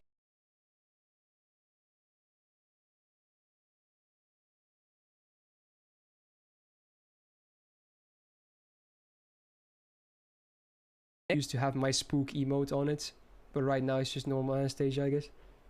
So here we go. Attack again, a bit on the lower side, but definitely compared to Scheherazade, night and day, no pun intended. Full arts deck is very nice for the arts MP. Gains are alright, they're not amazing, but they're alright, for sure. Nothing really to complain about. So, not too bad here, I would say. Skills. Ignore invul for 1 turn. Alright. Arts mana burst. Alright. And then enemy debuffers down for 1 turn, 100%. That can actually be a good combo with her MP and the 3rd skill as well. So it's just a better version of an arts mana burst, basically. Nothing amazing, but certainly quite a bit better than a regular mana burst. And I guess she has a better charisma than normal. Comes still with the standard 20%-ish attack buff, but also enemies gets the same in negative with the same 5-turn cooldown, so yeah. Interesting. It's a just above average skill, I would say.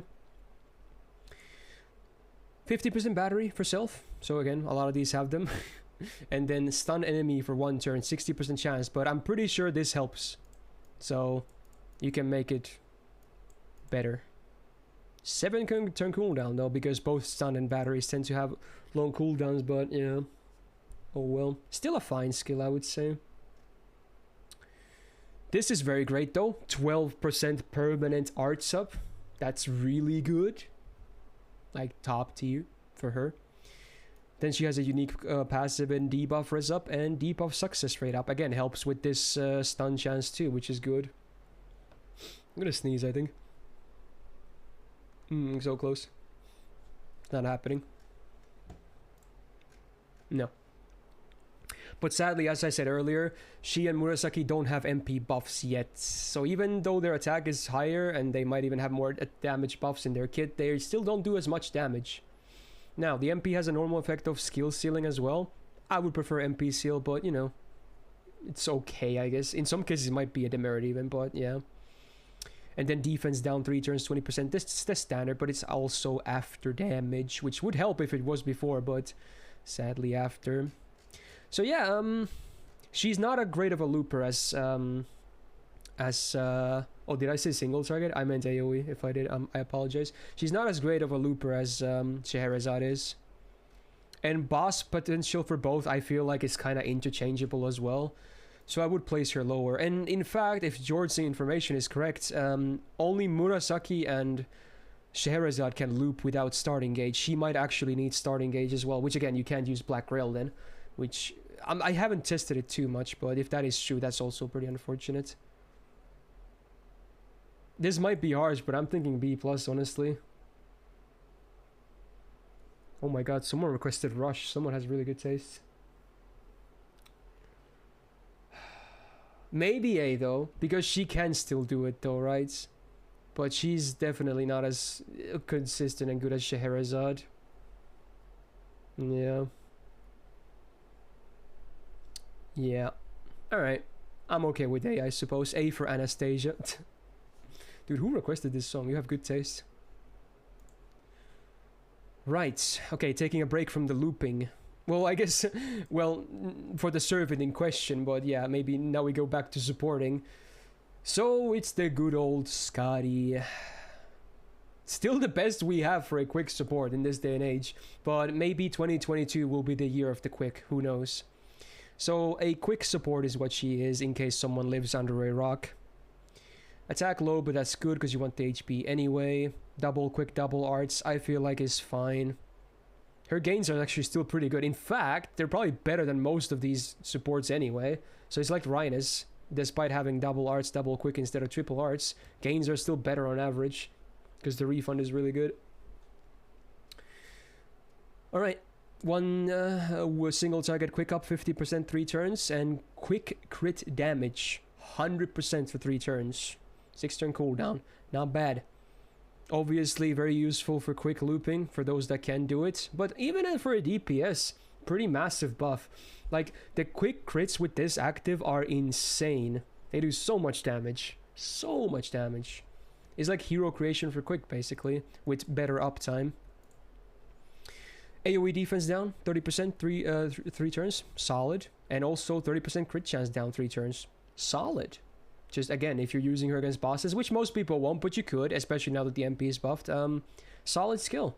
But can also help with, because some quick loopers don't do the biggest damage, especially if you have lower damage. You might need the defense down anyway to, you know, make sure they do enough damage, right? So even for that, this is useful.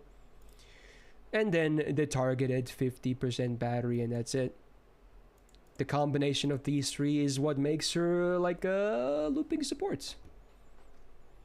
This is fine for gains. This is fine to make sure that these land better. And debuffers is good if you're fighting bosses, always nice. And then the MP was buffed. So now it has an attack buff for party for 5 turns. 20% base, that's solid, not gonna lie. That is solid as just an added normal effect.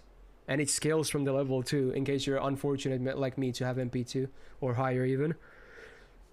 And then they also they increase the amount of crit damage, right? From now it's 50% base, 3 attacks, 5 turns, not bad. Definitely okay. Then you get the healing harp effect, although I guess it's still 1 attack, but at least this one is also 3 turns instead of 1. But you know, chances are they will get consumed immediately. And then insta kill immune for party 1 time 3 turns. No one really cares about that. Not really relevant, is it? And then the OC, I wish they buffed the number of the OC. This should be 1k on base in my opinion. 500 doesn't really do too much. This should be like 1k on base. The MP is, like, I was a bit disappointed. Not because the buffs are good, but I was hoping they would take more of a defensive approach, if anything. Because literally all of her kit is offense as is. So if they wanted to make her, because, you know, you're not going to use this on farming anyway, right? So if they wanted to make her a better boss support, I feel like they should have added defense stuff. Like, make this damage cut higher. Make this like a defense up instead of attack up. Options, there are options, right? So I'm not sure why they went with more offense when this doesn't really help with the farm anyway. So I'm not, it's a good MP for sure, but it's kind of not what I would have done for the buff. Now, I debated a lot with Skadi, much like with Waver, between A and EX as well, but I will still do the EX just because she's the only one that can kind of enable still like quick looping to the extent that it can go to, but only because of that. If we get like a second quick support that's better and does more stuff against bosses, well, she's probably down here. But just because she's Skadi, no one really replaces her right now for what she does. So yeah, there you go. But yeah, we might see something at some point, who knows. There you go. Skadi. The good old, reliable, I guess. Right, the last of the 3 SSR Arts loopers. Murasaki.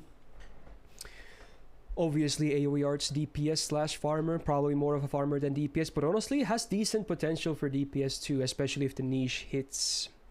Attack is high, it's good. Very nice. That's a good start. Gains are also fine from my experience of using her. Not too bad, even with the double quick double arts, which honestly I still find weird that she has double quick. But oh well, the gains are still fine. It doesn't really hurt that. Now the skills. Much like Skadi has a 30% defense down on AoE for 3 turns, but instead of crit chance down, has party demonic damage against demonic. How about that? So in a lot of cases you would probably prefer the crit chance down, but you know, sometimes this could help. Demonic, again, one of the more common traits, I suppose. Also, yeah, this song is really loud, isn't it? Again, ignore that if you're watching this on YouTube. Alright. Anyway, yeah, can be good, but a lot of the times it's probably going to be average on 6 turns for cooldown. MP seal. Sadly doesn't go up to 100%. I hate that. I hate that. There's no reason for this not to go to 100%. Come on. Come on, man. Anyway, also a 30% self battery and MP damage for self for 3 turns, which is good, again, because she loops, so this is nice. Helps with all of those MPs. Third skill. I like this. I like the fact that it's all defensive stuff. So, damage cut for party, 3 attacks, 1k, up 2. Not bad. That's what I wanted for Skadi as well. The 500 was pretty low, but this is way better. Then party debuff immune for 1 time 3 turns. So again, nice to have. And buff removal resistance for 1 time 3 turns is also very... I love that effect. That is sexy. I like that.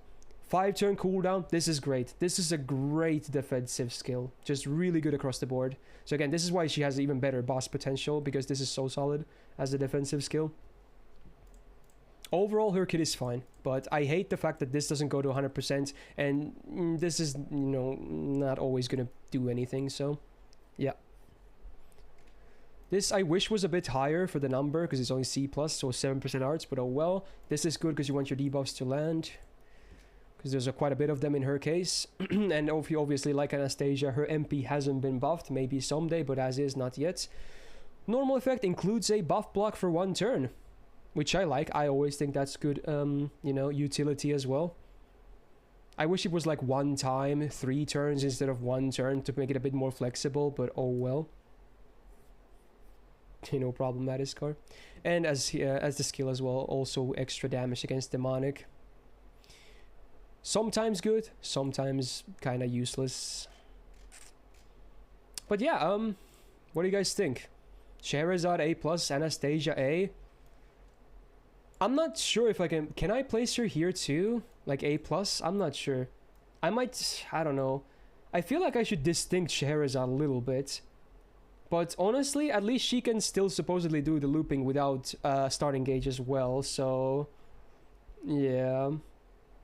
And you know, I like her. I think she has the best boss potential as well of the 3. Yeah. Yeah. The only reason I put Anastasia below them is because she can't really do any... her looping is a bit harder, and, you know, the damage isn't as good as Scheherazade's. Yeah. I feel like this is fair. They're, again, somewhat interchangeable, though, don't get me wrong. Like, even if someone placed them all in the same tier, I wouldn't be mad. But, yeah, I feel like this is how I want to place these 3 at the end of the day. Yeah. Yeah. Anastasia is top tier looper. Can she do it with Black Grail? Can she? I actually haven't tried. Without plug suit?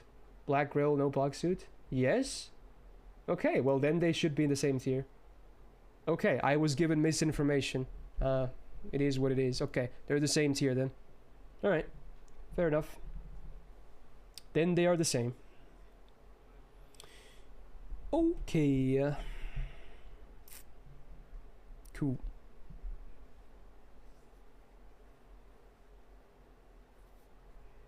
They should bring 2004. That's fine. Alright, I guess the next one is the fun one. I mean, we're still gonna cover all the stuff, but you know, yeah, okay. Yeah, it's Castoria, Arturia Caster. I mean, if no one doesn't know how good she is at this point, I don't know what to tell you. Art support Caster, but honestly, you can absolutely use her without art supporting as well, because her MP is also pretty ridiculous, and still the only one with special invo. But yeah, good stats, high HP. Gains are actually damn good. Like, one of the best for all of the supports in the game, even outside of Caster. So her gains are actually really solid. So everything is looking good here. Her version of Charisma comes with also 20%, but a 20% attack, but 30% battery. Because yeah, that's balanced. 30% AoE battery. They did up the cooldown to 6, but still, like, wow. Wow. It's very important that it's 30% as well, because you have to combo to get 50% with this. So they didn't change the name. So it's a single target, 20% battery, which also increases the entire party's MP gain by 30% for 3 turns. All of this on a 5-turn cooldown. That's really good, man. Needless to say, that's really good. And then the third skill, because why the hell not? It's the same as Tammy in that it gives one ally 50% arts up for 3 turns. but also gives them invul for 1 turn, and if the enemy happens to be a threat against humanity, they're probably gonna die pretty fast. It is 1 turn higher than Tammy though, worth noting, but yeah, for all intents and purposes, it's definitely great. So, yeah. Yeah, that's a kit, right? That is a kit. Magic Rosé, that's great. Also great, max rank of arts up, yeah. This doesn't really matter too much though, arts crit. And then when you clear last build 6, she gets 20% permanent crit resistance. Like, are you kidding me? That's an insane passive, dude. Oh my god. Dude, these are some insane passives. What the fuck, dude? Okay, dude. And then the MP. The MP. Okay. Attack up 3 turns on all allies. It's even 30% on base. They could have made this like 20%, but whatever. Full cleanse, and then the OC. Every stack of OC gives you 1 extra stack of special invul for 3 turns. It's so broken. Like, I'm not even gonna start explaining why special invul is as broken as it is. But like, it's the best defensive mechanic in the game by far. It's just stupid. It's so easy to gain these stacks as well when you know, MP with her in a chain. It's so stupid, man. Like, I could gloat about her all day, right? Like, she's amazing as that. She single-handedly, you know, made so many servants be able to arts loop. She's god tier in challenge quests. Even if you're not using art servants, you can absolutely still run her and whatnot. It's pretty redonkulous, man. No one is surprised at this, but yeah, it's like the dumbest thing ever. And I say it right here with ease. This is not even an argument, at least in my opinion. She is the best servant in the entire game. The best of all the servants ever released. Maybe they can power creep again someday, but right now she is the best servant in the entire game. It's not the same color as F, right? I don't think it is. I mean, just in case, I can make this a bit. Yeah, there you go. Just in case. Okay, that's better. So there you go. No, everyone saw that coming. Oh yeah, I might as well mention, because she has an amazing bond C too. Yeah, might as well. So if you need more looping, which you might not, but you know, if you need more, you get attack and MP gen by 10% as well with her bond C. So if you need more help, use this, I guess. Like, she's just ridiculous in all sense of the word. Hey Jord, thanks for the 21 months, man. Welcome back to the Go Gang. Now, here comes the hardest one to place.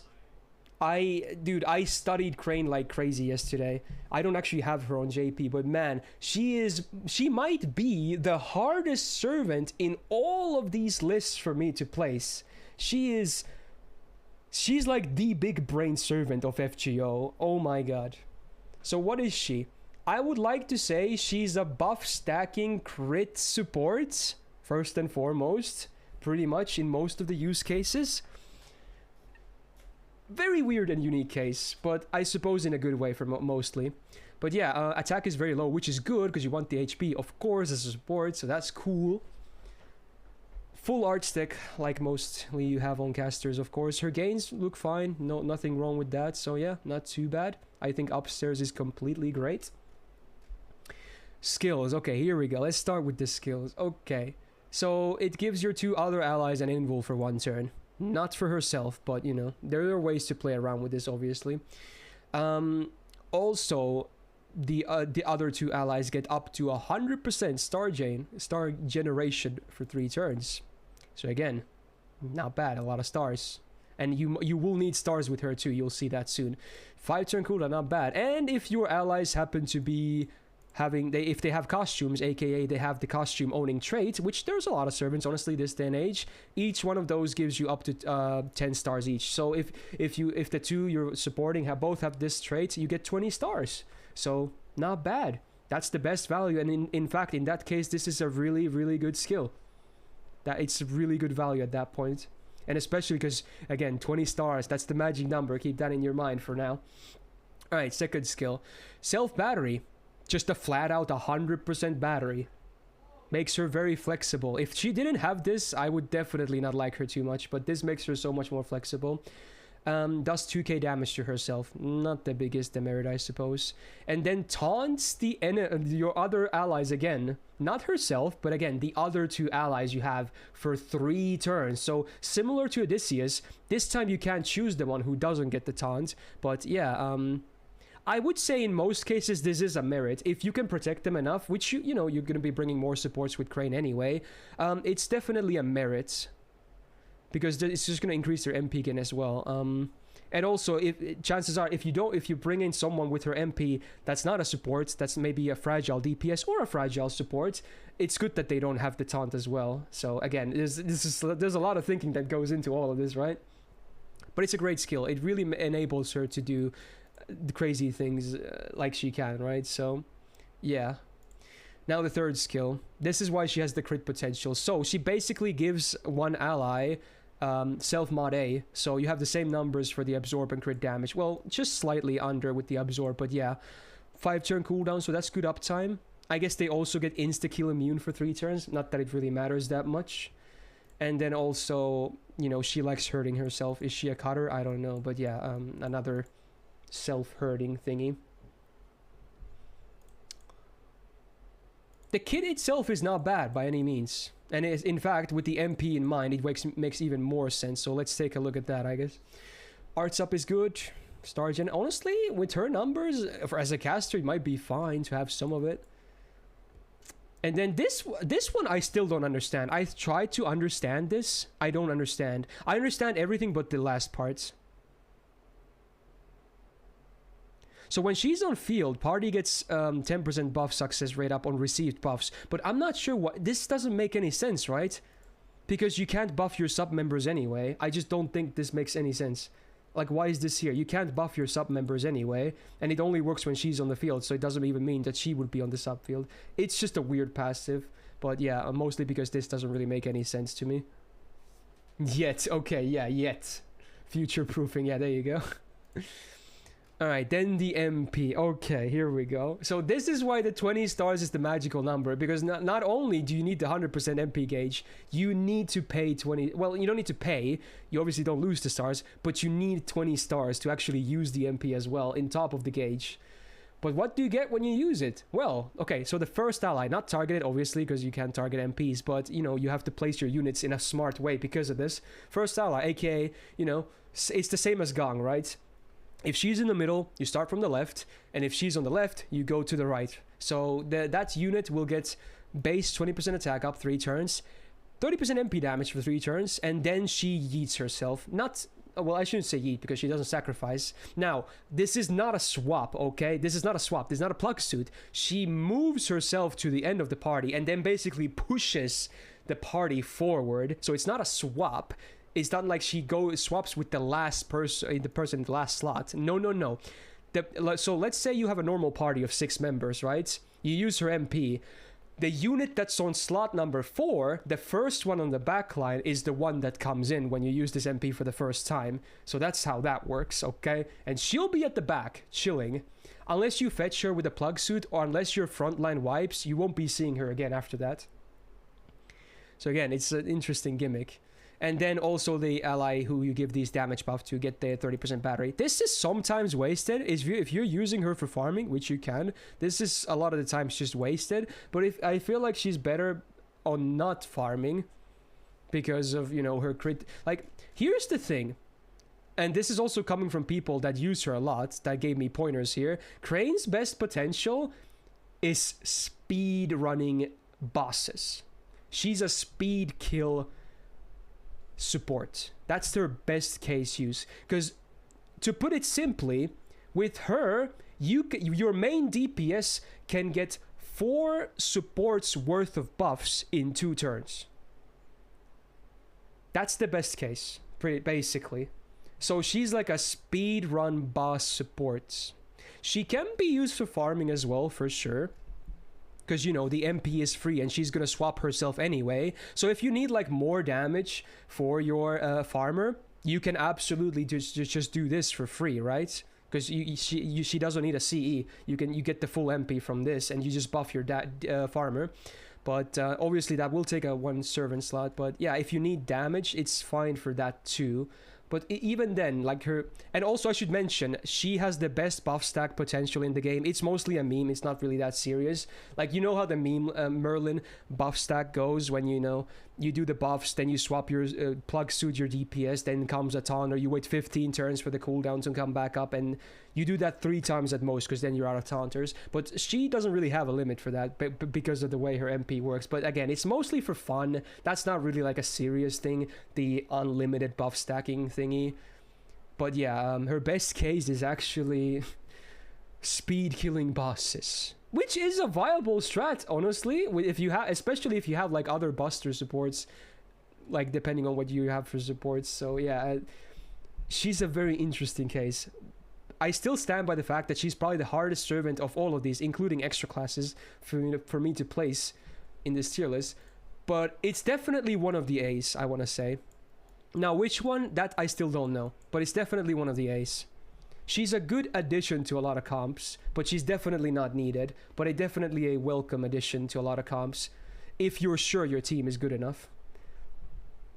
But I can probably agree to A+, because in a lot of cases she's not really a demerit to have. In fact, she's just a straight up merit to have, and she's worthy of that 1 slot. Because remember, if you're doing the speed farming, the reason he has to be speed farming, because if you lose your frontliners too quick, she's gonna come back, she's not gonna have any cooldowns at all. She just used everything turn 1 and just left, right?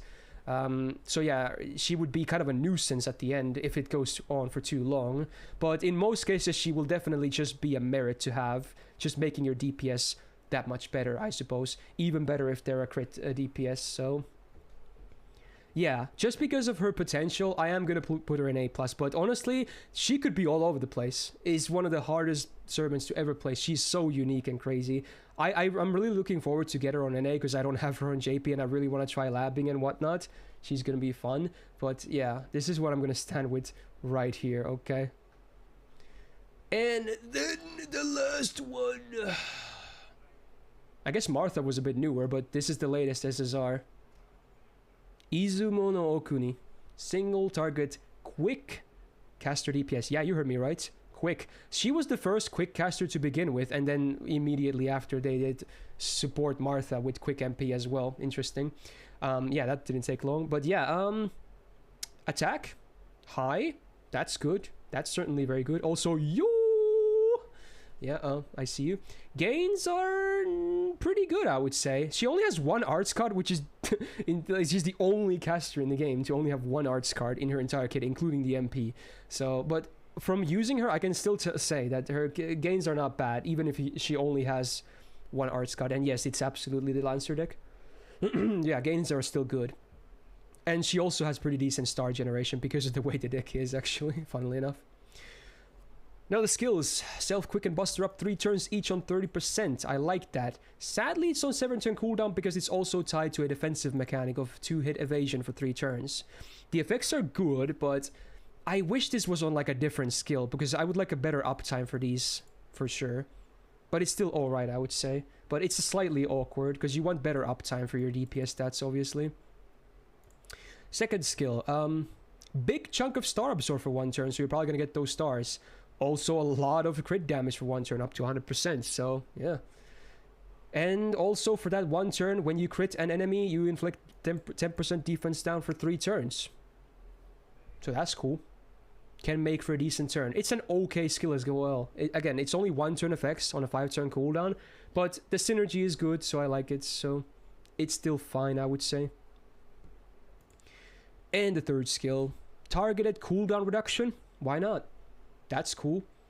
And the battery is always for herself, so 50% battery, much like Illya, for instance, for single target, so that's cool.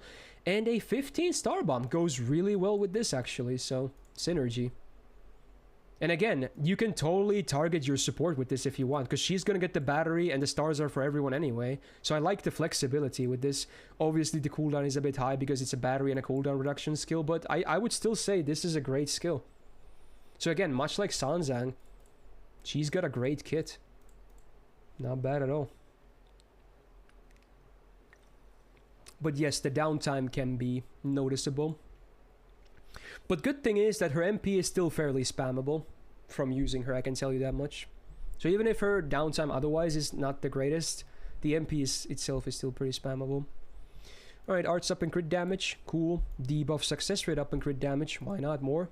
And 2 stars per turn in crit damage, so this is a cool unique passive. It's like the Foreigner one, but instead of like debuff res, it's crit damage, so 12% more. Why not? Pretty solid passives, I would say. And then the MP. This is good. Quick resistance down 20% 3 turns before damage. Love that. Much like Murasaki, she does have the demonic niche, but even then, she can hit fairly hard, actually. Not bad. And the MP is 10 hits. So even if it's quick and not arts, the MP itself already refunds a lot. Like, it refunds pretty well. So yeah, that's what I was saying when I said the MP is pretty spammable, because the MP itself already refunds quite a bit. So yeah, like all quick buffs on her are really fat too because of that, because of these hit counts. Just give her a lot of quick buffs and she's gonna go zoom zoom zoom. I think she's very solid. I don't think she's like god tier or anything, but I would place her absolutely in the same tier as Sanzang. I'm pretty sure I knew I was gonna place her in A+ even before I made this list. So if quick meta ever evolves to a point where it's like Buster levels or something, she might honestly be easy EX tier. But yeah, she's still very solid across the board, despite quick being at the moment the weakest of the DPS card types. But yeah, you can't really go wrong with her. She's just a very solid DPS. All right, dude. Dude, look at this balance, but it is what it is. But speaking of that, do we want to change anything before we wrap things up on this list? Interesting. Lower Irie. Oof. Okay. Illya lower. No, that's a fair placement because of Buster supports helping her a lot now with the battery being a thing. It's a fair placement for sure. Ah. Audio is in my speakers. Ah! You can probably hear all this. No! Go back to my headphones. Okay. You can't have Iron in the same tier as Geronimo. There's no equals for that, man. Damn, dude. Helena stands out enough to be A+, but A is fair enough. I'm still think I'm gonna go with A for Helena.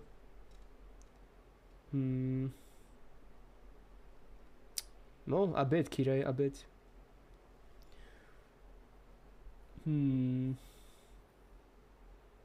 Why Sieg EX? Because he's the best looping caster in the game. Well, he and Ku Caster, I guess, but one for arts, one for Buster.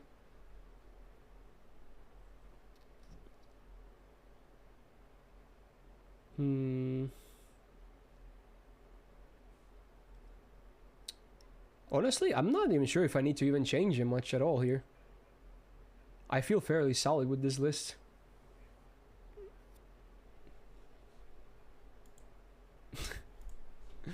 You know what? We'll make this like a... Okay, here's the thing.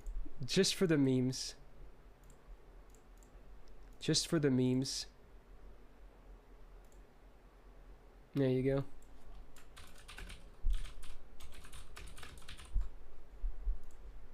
There you go. She even goes past that. Okay, there you go. That's good, that's good.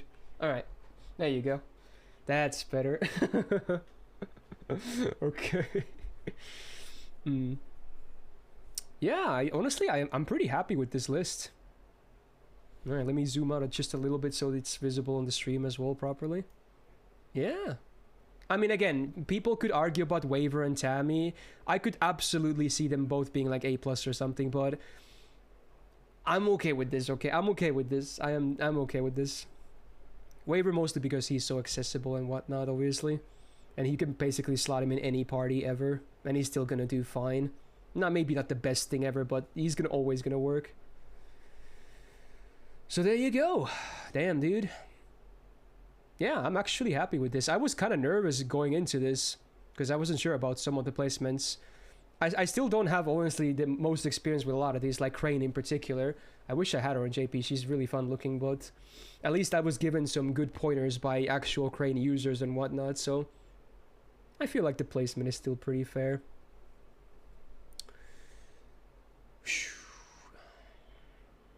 Cool Caster EX Plus is the only true 6-slot looper. Dude, I'm not gonna lie, I'm actually tempted to do that. Fuck, dude. Yeah, he's like the best of the best for Buster loopers as well. Fuck, dude. I'm actually tempted to do that. Like, he could farm neutral too, which is stupid. Fuck it. You know what? If someone wants to give me hate comments for this, I'll fucking do it, dude. There you go. Cool Caster. Broken Buster looper. Absolutely broken, dude. Absolutely broken. Just, you know. Yeah. That's it. I know Merlin is strong and maybe some people could say EX plus, but no, I'm gonna keep Merlin in EX. I'm sorry. I'm gonna keep him in EX. Okay. This is it. Okay, this is it. This is it. Okay. So there you go. Again, if you don't know what the emote is, it's Sieg. I hope it would be a bit obvious, but yeah, it's Sieg behind that emote. So yeah, I'll leave it at that. Fuck, dude. That was a interesting list. I guess next week we'll have Assassins, right? Now, if you're someone who watched this on stream right now, or you're watching this later on YouTube and you watched all of this, again, big shout outs to you. What a trooper. Especially if you've seen all of these, that's even crazier. And if you enjoyed it, if you're watching this on YouTube, please press the thumbs up button. I can't talk anymore. Really motivates me to keep making these every year. Would like to do them maybe next year as well. It's a lot of work, don't get me wrong, but you know, if people like these, then that's all the reason for me to do them. Obviously, subscribe for more. Don't miss out on any future ones. Next week we'll hopefully have Assassin. My cables keep disconnecting. And besides that, I hope you have a great rest of your day, and hopefully no too salty comments about this list. Peace out.